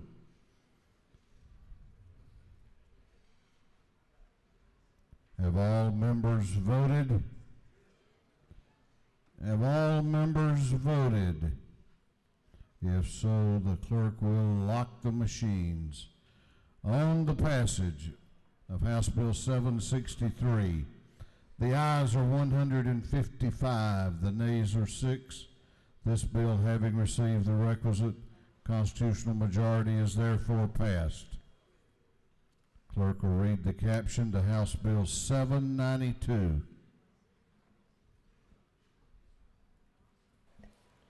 House Bill 792 by Representative Rogers, the 10th, and others to be entitled an act to amend Chapter 8 of Title 12, the official code of Georgia annotated relating to waste management, so as to extend the sunset date for certain solid waste surcharges and hazardous waste fees. This bill having referred to the Committee on Ways and Means, the committee recommends that this bill do pass by committee substitute. Chair recognizes Representative Rogers to present the bill. Thank you, Mr. Speaker. Ladies and gentlemen, this is House Bill 792, fairly straightforward bill. All it does is simply extend the hazardous waste fund, which was established by this body in 1792, for 1 year. It currently expires June the 30th of this year, and it extends it out to July the 1st, 2019. No, it's not my first bill. Thank you, sir. And that pretty much sums it up. If there's any questions, I'll take them. If not, I'll yield the will, Mr. Speaker. You have a question if you care to yield. That's what I was afraid of. I'll yield. Chair recognizes Representative Kirby to your left for a question. Thank you, Mr. Speaker. Representative Rogers, do you yield? Yes, sir. You said we established this in 1792? I said 1992. Did I say 1792? Yes, you did. Yes, it was signed into law by Oglethorpe. Thank you. Did I say 1792? Did I really? Yeah. Yes, General Oglethorpe signed this bill. You have no further questions. I think I'll yield the well. Gentleman has yielded the well. Is there any objection to the previous question being ordered? The chair hears none. The previous question is ordered. Is there any objection to adopting the committee substitute? The chair hears none. The committee substitute is adopted. Is there any objection to agreeing to the report of the committee, which was favorable to the passage of the bill? The chair hears none. The report of the committee is agreed to. Shall this bill now pass? All those in favor of the passage of House Bill 792 will vote aye. All those opposed will vote no, and the clerk will unlock the machines.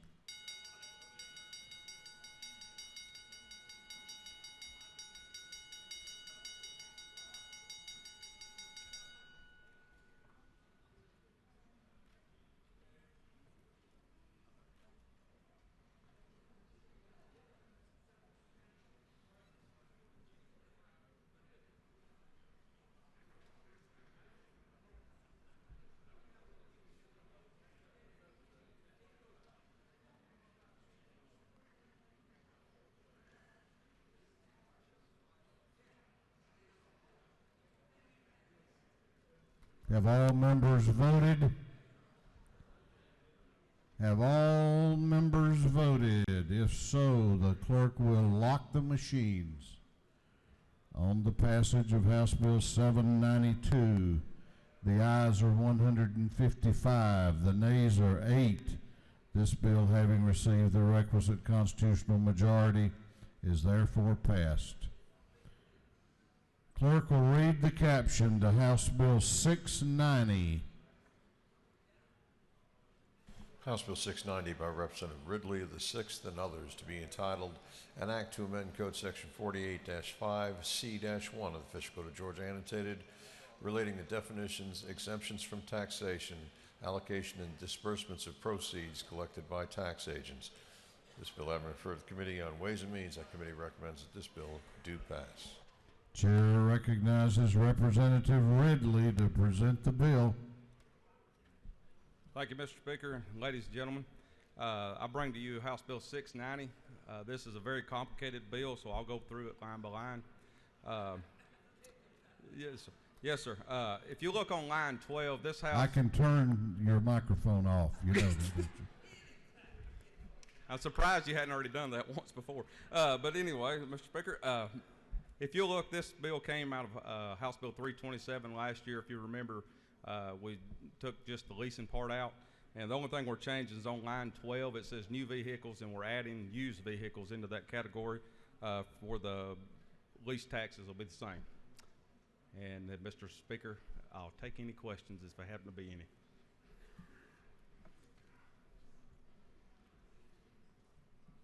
You have a question or two if you care to yield. I will yield. Chair recognizes the Majority Caucus Whip, Representative Coomer, to your right, for a question. Do I still have to yield, or can I give up now? Thank you, Mr. Speaker. Does the gentleman yield? I do, sir. Go ahead. I'm looking at your bill, and I don't see a fiscal note attached. Can you tell me what the fiscal impact of this bill will be, how many motor vehicles we're talking about, and how many dealers are going to benefit or lose from it? No, sir, there's not a fiscal note on this bill, because before it was just automobiles, but last year whenever we did this bill, we just added new cars, so we had to go back and fix it and add and used. So you brought this bill not knowing how much it would cost or how much revenue it would generate? Well, it's going to generate revenue because you're actually adding vehicles that can be leased. Okay, thank you. Do you further yield? I'll yield for one more, sir. Chair recognizes Representative Bentley to your left for a question. Thank you, Mr. Speaker. Does the gentleman yield? I'll always yield to a beautiful woman. Go ahead. Oh, how nice. How nice. But thank you for your work on this legislation. But I want to be really clear that how's this going to impact the funeral homes? Because we have a lot of fleet, new and used, and we're looking at right now getting some new fleet. So how's this going to impact the funeral industry? Well, if you want to cut costs, you can now lease a used hearse. It's not have to purchase a new one. And it's going to help me save money for my families? Well, I don't know about you. Yes, it's going to help your family save money, yes. Right. Okay. Well, thank you so much for your work on this legislation. Mr. Speaker, I yield to Will. Is there any objection to the previous question being ordered? The chair hears none. The previous question is ordered. Is there any objection to agreeing to the report of the committee, which was favorable to the passage of the bill? The chair hears none. The report of the committee is agreed to. Shall this bill now pass? All those in favor of the passage of House Bill 690 will vote aye. Those opposed will vote no, and the clerk will unlock the machines.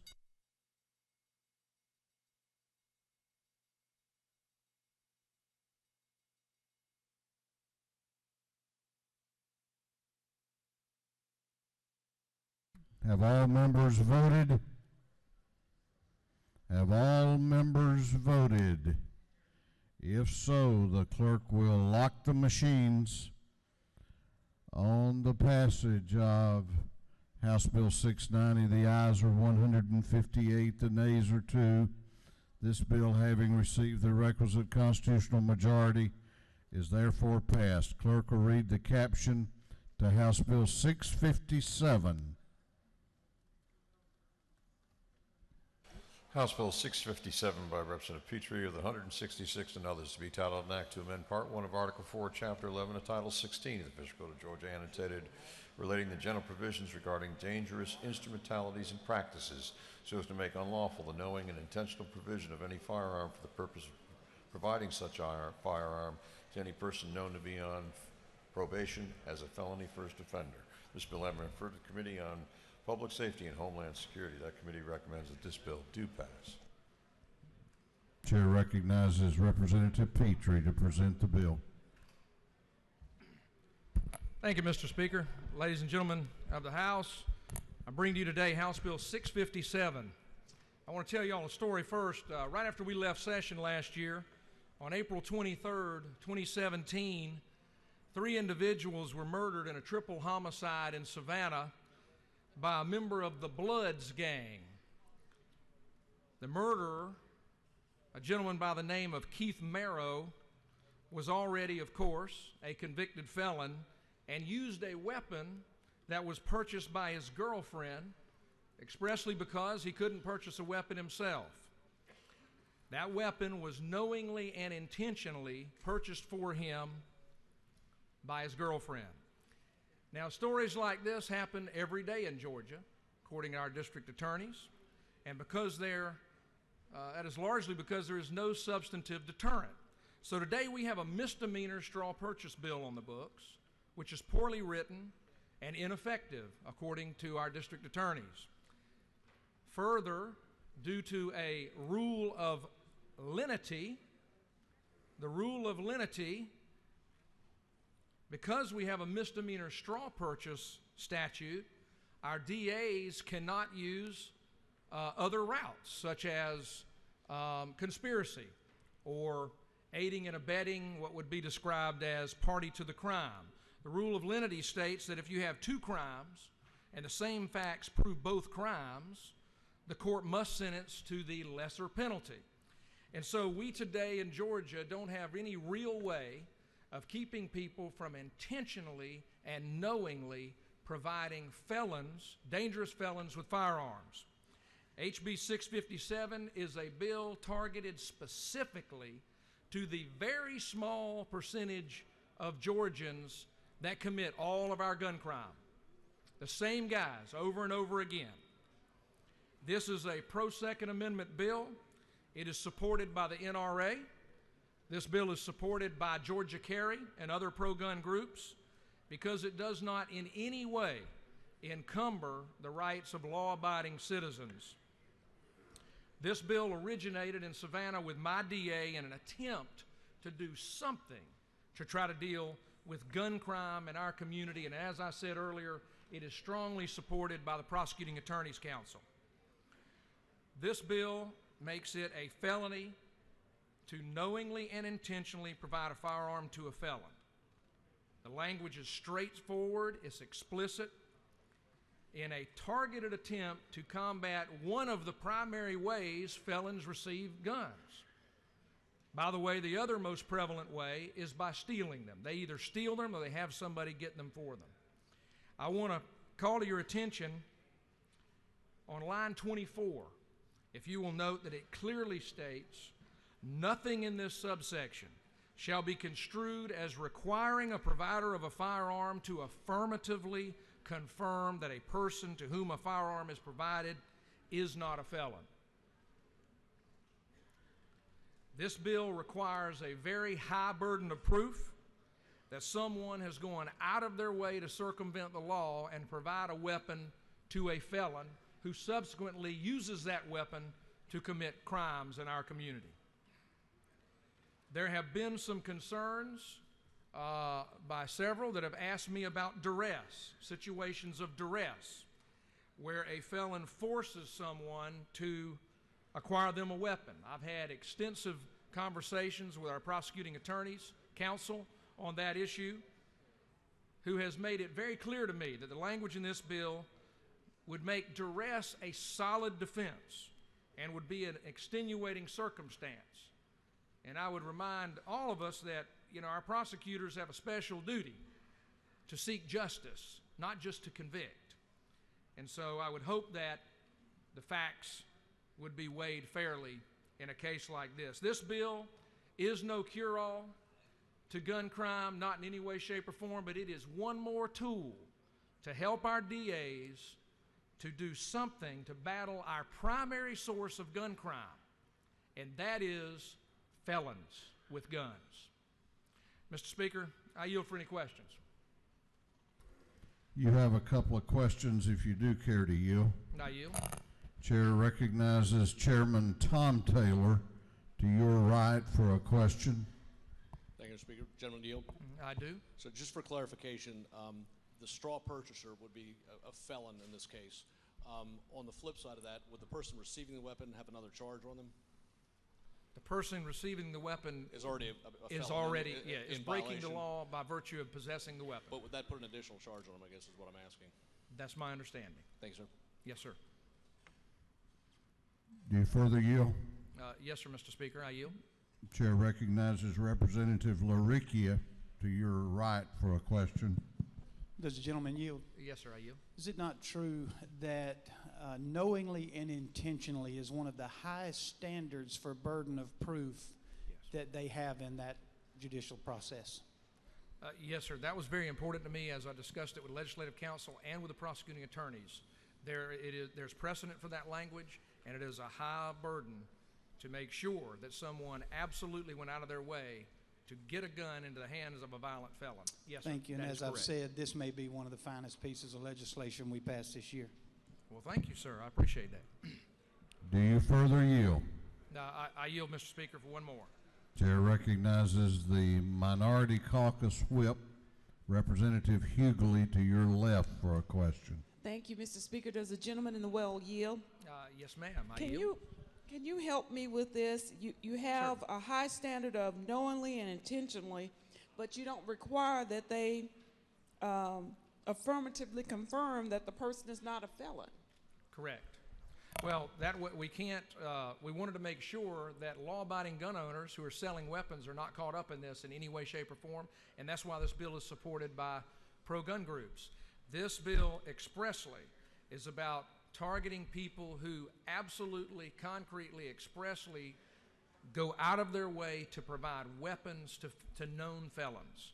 And by the way, this is largely where our gang members are getting guns over and over again, according to our DAs. And so this is expressly targeted at that small group. We didn't want to encumber law-abiding gun owners who, by the way, do not commit crimes in this state. Will the gentleman further yield? Yes, ma'am. I'll yield for one more question. Can you assure me, or is it your intention that this bill is going to come back to us just to do this, as opposed to being a Christmas tree for every other gun piece of legislation we want this year? Madam, I can't speak to that. This bill is very targeted toward a specific group, a specific solution, and I have no intention of it being anything other than what you see before you. Thank you. Thank you for the question. Mr. Speaker, I yield the well.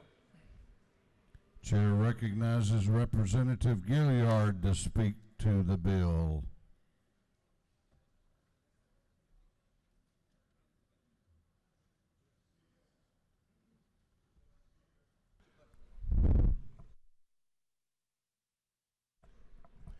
Mr. Speaker, and brothers and sisters in this House of the Georgia General Assembly, I rise in support of House Bill 657. In 1984, when I attended Morris Brown College as a post-civil rights child, I was mentored by some great individuals that taught me about the beloved community. Reverend James Orange and those, Reverend Hosea Williams, Abel Mabel Thomas was just coming to the General Assembly as my mentor. And they taught me about the beloved community, but that year, in 1984, I lost two friends to violent crime in Savannah, Georgia. In 1984, we had the highest murder rate per capita in the nation.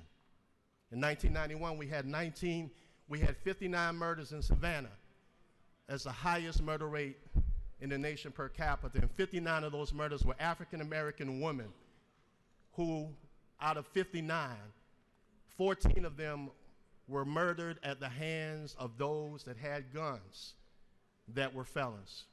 My background is simply that I work in 1984 to do Stop the Violence movements, started the movement from prayer vigils to stop the violence in America. And even surpassing that, I currently work with those that are in our system. I have a program that has 6 graduates of men and women in the jail system called New Beginnings. as the CEO of Feed the Hungry in 14 cities, our #1 volunteer base are those that come out of the prisons. They are #1 volunteer base. But in our community right now, there is a problem, and that problem is no respect for life. Today, my brothers and sisters, it's time for us to take responsibility, for they are coming into our communities, and those that have weapons that should not have weapons, that are those that are felons, have no respect for life. Can I just make it personal? How many of you know someone in your family or in your community that has lost a life to senseless violence? Would you stand in honor of them right now?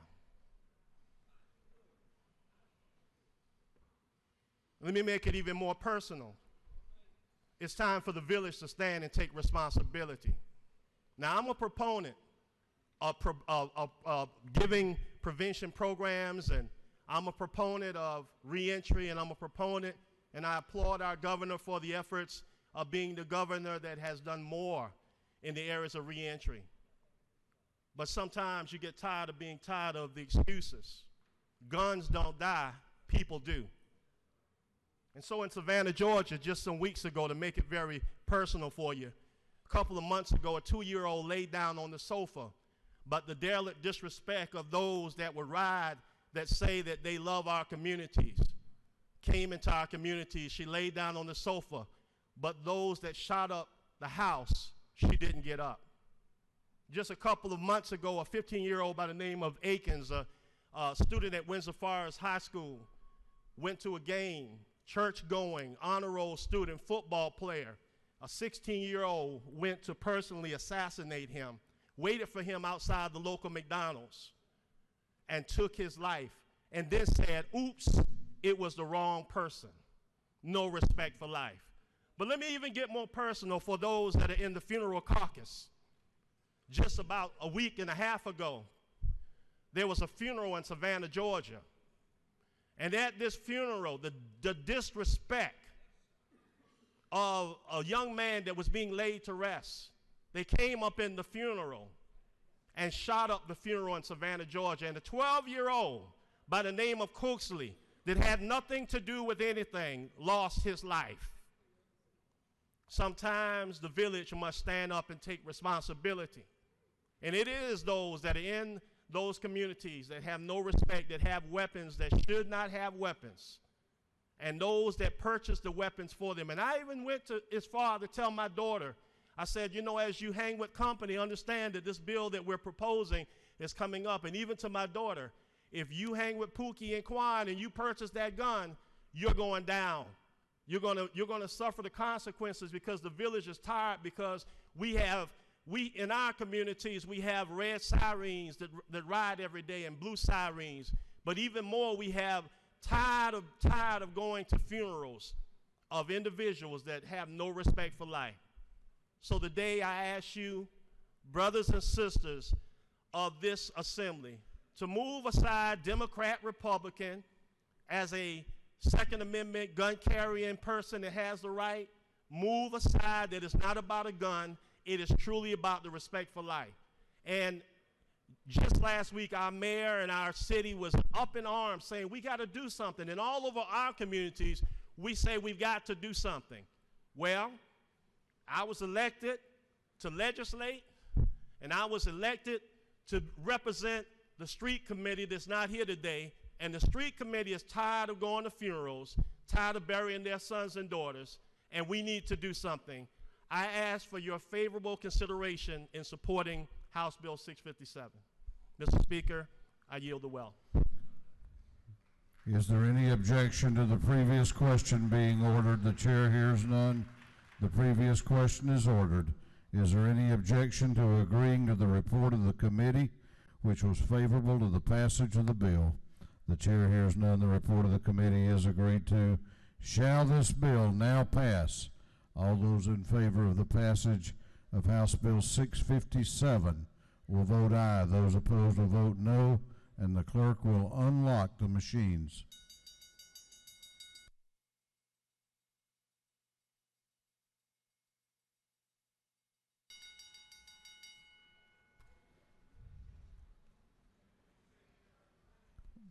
What purpose does Representative Vernon Jones rise? Mr. Speaker, parliamentary inquiry. State your inquiry. Is it true that this particular House Bill 657 is not about whether or not you're pro-gun or pro-Second Amendment? It's about giving a district attorney the ability to charge an individual who gave a gun to another individual. He may not even known the other person was on probation for a felon, and the person who gave him the gun will be charged as a felon if it's proven, which is discretion on the district attorney, on whether or not he gave it to him knowingly or not. If the gentleman so states, I'm sure he believes that to be true. Have all members voted? Have all members voted? If so, the clerk will lock the machines on the passage of House Bill 657.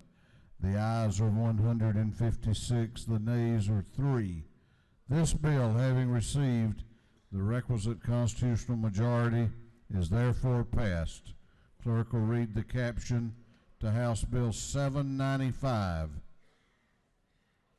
House Bill 795 by Representative Gravely of the 67th, to be entitled an act to amend Chapter 2 and Title 34 of the Official Code of Georgia annotated relating to the Department of Labor, so as to authorize the Commissioner of Labor to perform certain functions. This bill having referred to the Committee on Industry and Labor. That committee recommends that this bill do pass. Chair recognizes Representative Gravely to present the bill. Thank you, Mr. Speaker. House Bill 795 is a department request by the Commissioner of the Department of Labor. It simply gives the Commissioner the ability to conduct a nationwide background check and request fingerprints of those who would be employed by the department. It also requires that those who will be handling sensitive information dealing with federal returns absolutely have a background check. I would move that this body pass this legislation. It's good legislation. It's responsible legislation. And it did, as the Speaker indicated, pass through the Committee of Industry and Labor unanimously. Again, it simply allows the Commissioner of the Department of Labor to conduct a background check, to get onto GCIC, the Federal Bureau of Investigation's records, to determine whether or not those who are seeking employment with the Georgia Department of Labor have a clean history and would be eligible to work on sensitive information and to process and handle sensitive information. Thank you, Mr. Speaker. I will yield for questions. You have a question if you care to yield. Yes, sir. Yes, sir. I'll yield. Chair recognizes Representative Stovall to your left for a question. Does the gentleman yield? I do. So as of right now, when it comes to employment practices for the Department of Labor, how is it being conducted as far as background check that will make this particular legislation need to be passed today? As is right now, the department only has the opportunity to do background checks in the state of Georgia. So this would allow those checks. Okay. This would allow those checks to go nationwide.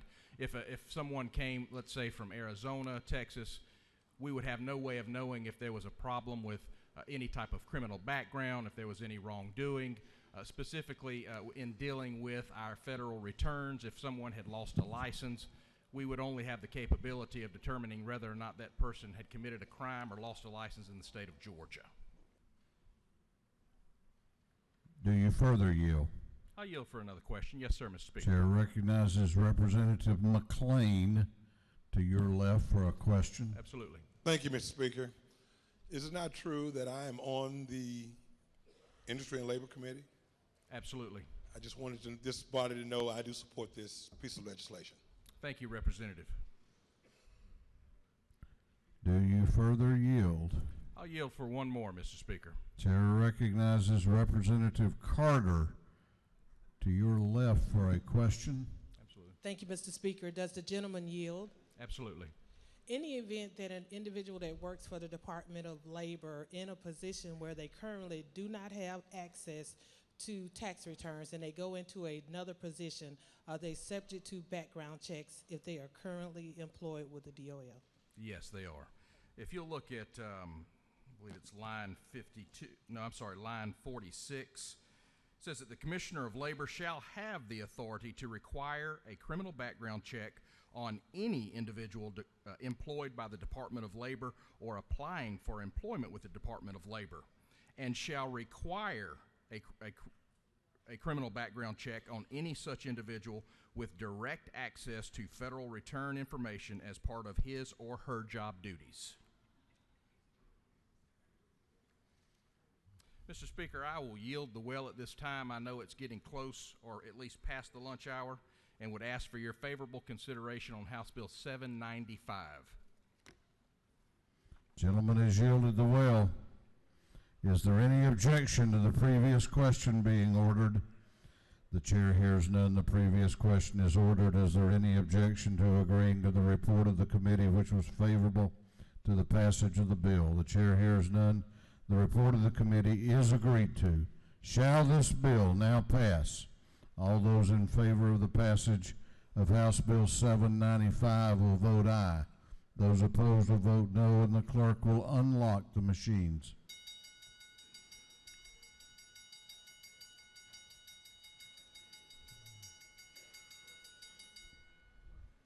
Have all members voted? Have all members voted? If so, the clerk will lock the machines on the passage of House Bill 795. The ayes are 165. The nays are 0. This bill, having received the requisite constitutional majority, is therefore passed. Clerk will read the caption to House Bill 767. House Bill 767, to be titled an act to amend Code Section 50-36-1 of the Official Code of Georgia annotated relating to requirements, procedures, and conditions for verification of lawful presence within the United States. This bill having referred to the Committee on Industry and Labor, that committee recommends that this bill do pass. House Bill 767 was on the rules calendar yesterday and was postponed to the next legislative day and is being called at this time. The chair recognizes Chairman Werkheiser to present the bill. Thank you, Mr. Speaker. House Bill 767 will make it easier for those who have contributed into the unemployment system to apply for benefits that they have earned should they find themselves in the unfortunate situation that they need those benefits. As agencies move to streamline their process, our constituents will benefit as they no longer will have to drive to complete the process. This is merely an additional option. They may choose to drive to a location if they should choose. And with that, I'll stand for questions. Do you yield for questions? Yes, sir. Chair recognizes Representative Park to your left for a question. Thank you, Mr. Speaker. Does the chairman yield? Yes, sir. Thank you, Mr. Chairman. Is it not true that this bill was requested by the Commissioner of Labor and unanimously passed your Industry and Labor Committee, a committee upon which I serve? Yes, sir. Thank you, Chairman. Thank you for the good bill. And thank you, and I appreciate your help. One of the questions that became of concern that this was changing who could apply. It does not. It merely changes how they can apply. With that, I ask for your favorable consideration for House Bill 767. Is there any objection to the previous question being ordered? The chair hears none. The previous question is ordered. Is there any objection to agreeing to the report of the committee which was favorable to the passage of the bill? The chair hears none. The report of the committee is agreed to. Shall this bill now pass? All those in favor of the passage of House Bill 767 will vote aye. Those opposed will vote no, and the clerk will unlock the machines.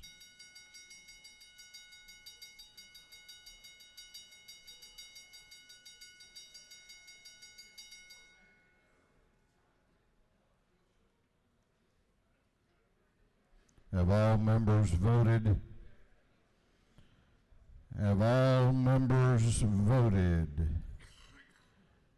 If so, the clerk will lock the machines on the passage of House Bill 767. The ayes are 167. The nays were 1. This bill, having received the requisite constitutional majority, is therefore passed. For what purpose does Chairman Nix rise? To make a motion, State your motion. I'd like to move that House Bill 302 be resubmitted to the Rules Committee if the chairman will accept it. Well, I assumed you had that worked out. Maybe I better check with him. Clerk will read the caption. House Bill 302 by Representative Nix of the 69th to be titled an act to amend Article 1 of Chapter 5 of Title 48 of the Official Code of Georgia annotated relating to general provisions regarding ad valorem taxation of property. House Bill 302 was postponed yesterday to the next legislative day, so it is on the rules calendar for today. Chairman Nix, the author of the bill, has moved that it be recommitted to the Rules Committee. Is there objection? Is there objection? Chair hears none, and it's on its way back. What purpose does Chairman Parsons rise? Mr. Speaker, I rise to make a motion. State your motion. I move that House Bill 914 be moved from the Committee on Ways and Means to the Judiciary Committee. The Chairman of Ways and Means has suggested to be moved. The Chairman of Judiciary has agreed. Chairman Parsons moves that House Bill 914 be withdrawn from the Ways and Means Committee and recommitted to the Judiciary Committee. Clerk will read the caption. House Bill 914 by Representative Parsons, the 44th, and others to be entitled an act to amend Code Section 48-7-161 of the Official Code of Georgia annotated relating to definitions relative to set-off debt collection.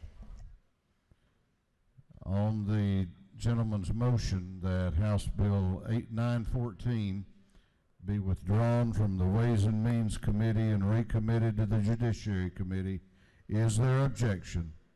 Is there objection? Chair hears none. It is so ordered. What purpose does Chairman Shaw rise? To make a motion. State your motion. I move that the rules be temporarily suspended so that a House can be read for the first time and assigned to committee. I assume you mean a bill instead of a house. A bill can be read. Okay. On the gentleman's motion that the rules of the House be temporarily suspended so a bill can be read for the first time and assigned to committee, is there objection? Clerk will read the caption. Unnumbered House Bill by Representative Shaw, the 176, to be titled an act to amend Title 20 of the Official Code of Georgia annotated relating to education so as to establish a Center for Rural Prosperity and Innovation.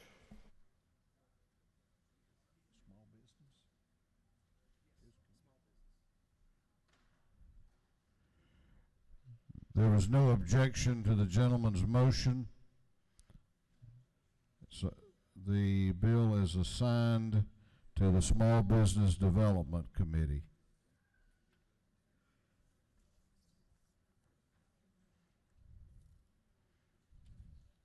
What purpose does the Majority Caucus whip rise?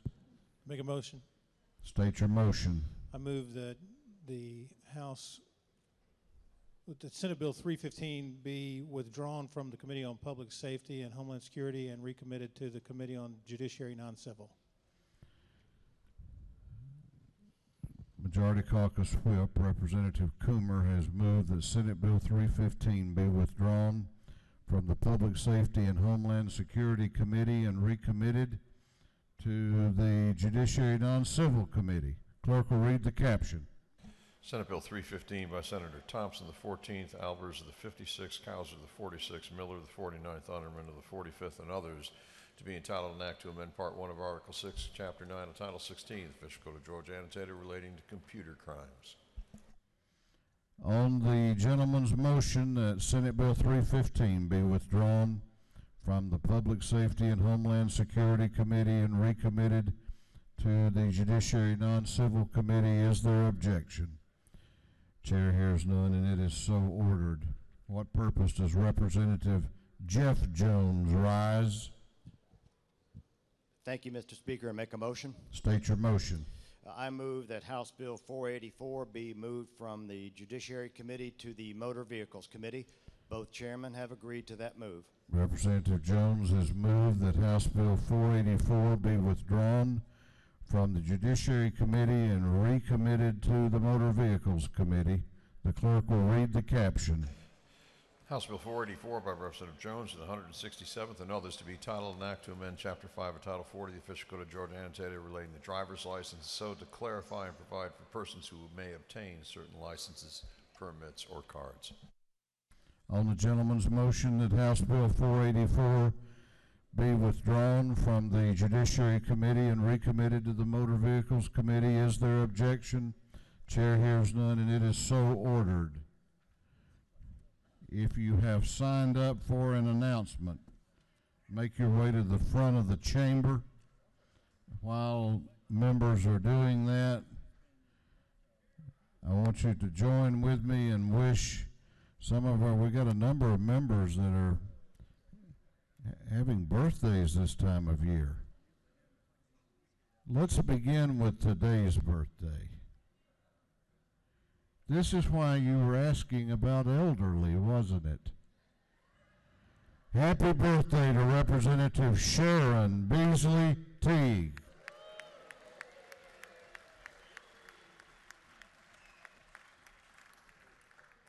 Tomorrow, Friday, February 16, will be the birthday of Representative Sheila Jones.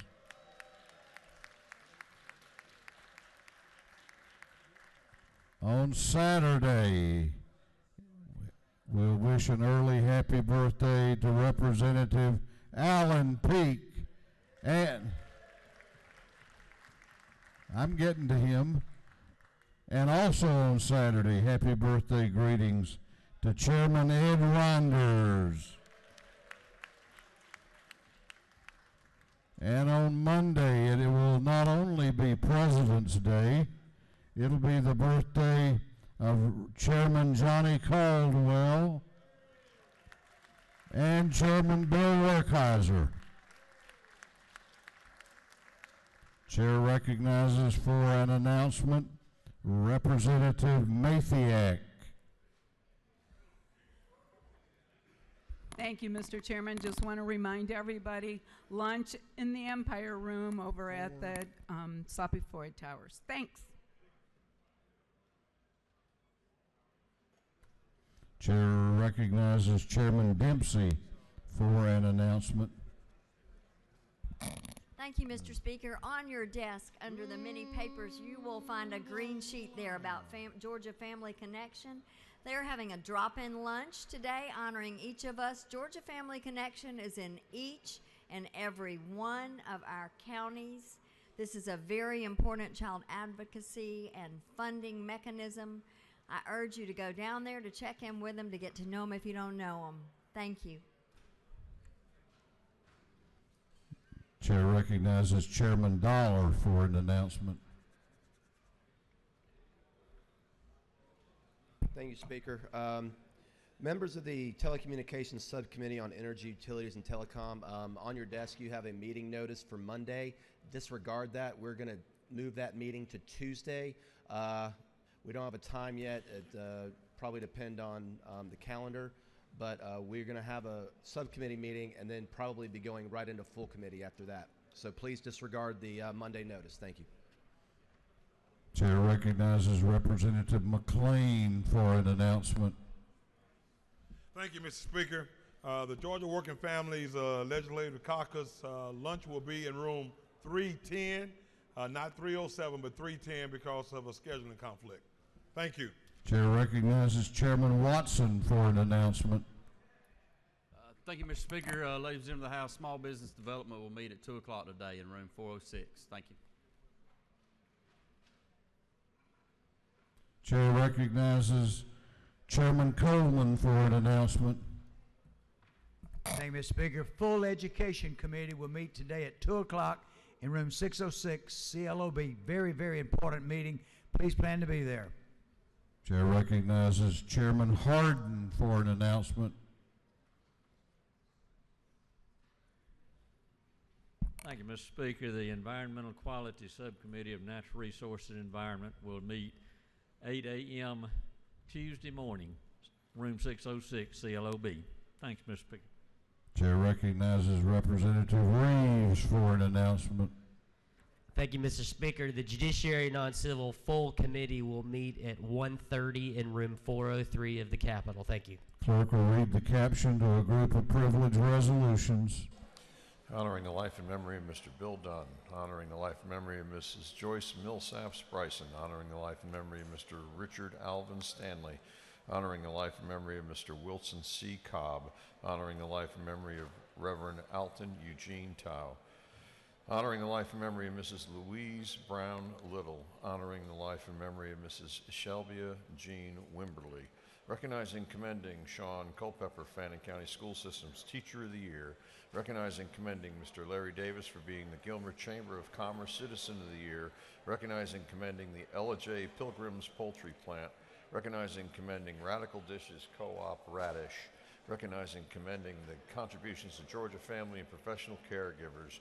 Honoring the life and memory of Mr. Grady Alton Caldwell Sr., commending the University of Georgia, Augusta University, the Georgia Institute of Technology, and Georgia State University for their contributions to higher education, recognizing February 11th through 17th, 2018 is Georgia Court Reporting and Captions Week at the Capitol, commending the Georgia State University Panthers football team for its outstanding season, recognizing and commending Raphael C. Nail for his dedicated and meritorious public service, recognizing and commending Georgia Tech alumnus John Boyd for his service to our nation and his contributions to the military, business, and educational theory and strategy of our nation, recognizing and commending the Clayton County Chamber of Commerce, recognizing and commending Lindsay Westbury, the 2017 Teen Miss United States Forestry Queen, recognizing and commending Madison Lynn, the 2017 Miss Georgia Forestry Queen, recognizing and commending Ashley Strong Green, recognizing March 19, 2018 is Georgia Hearing Day at the State Capitol,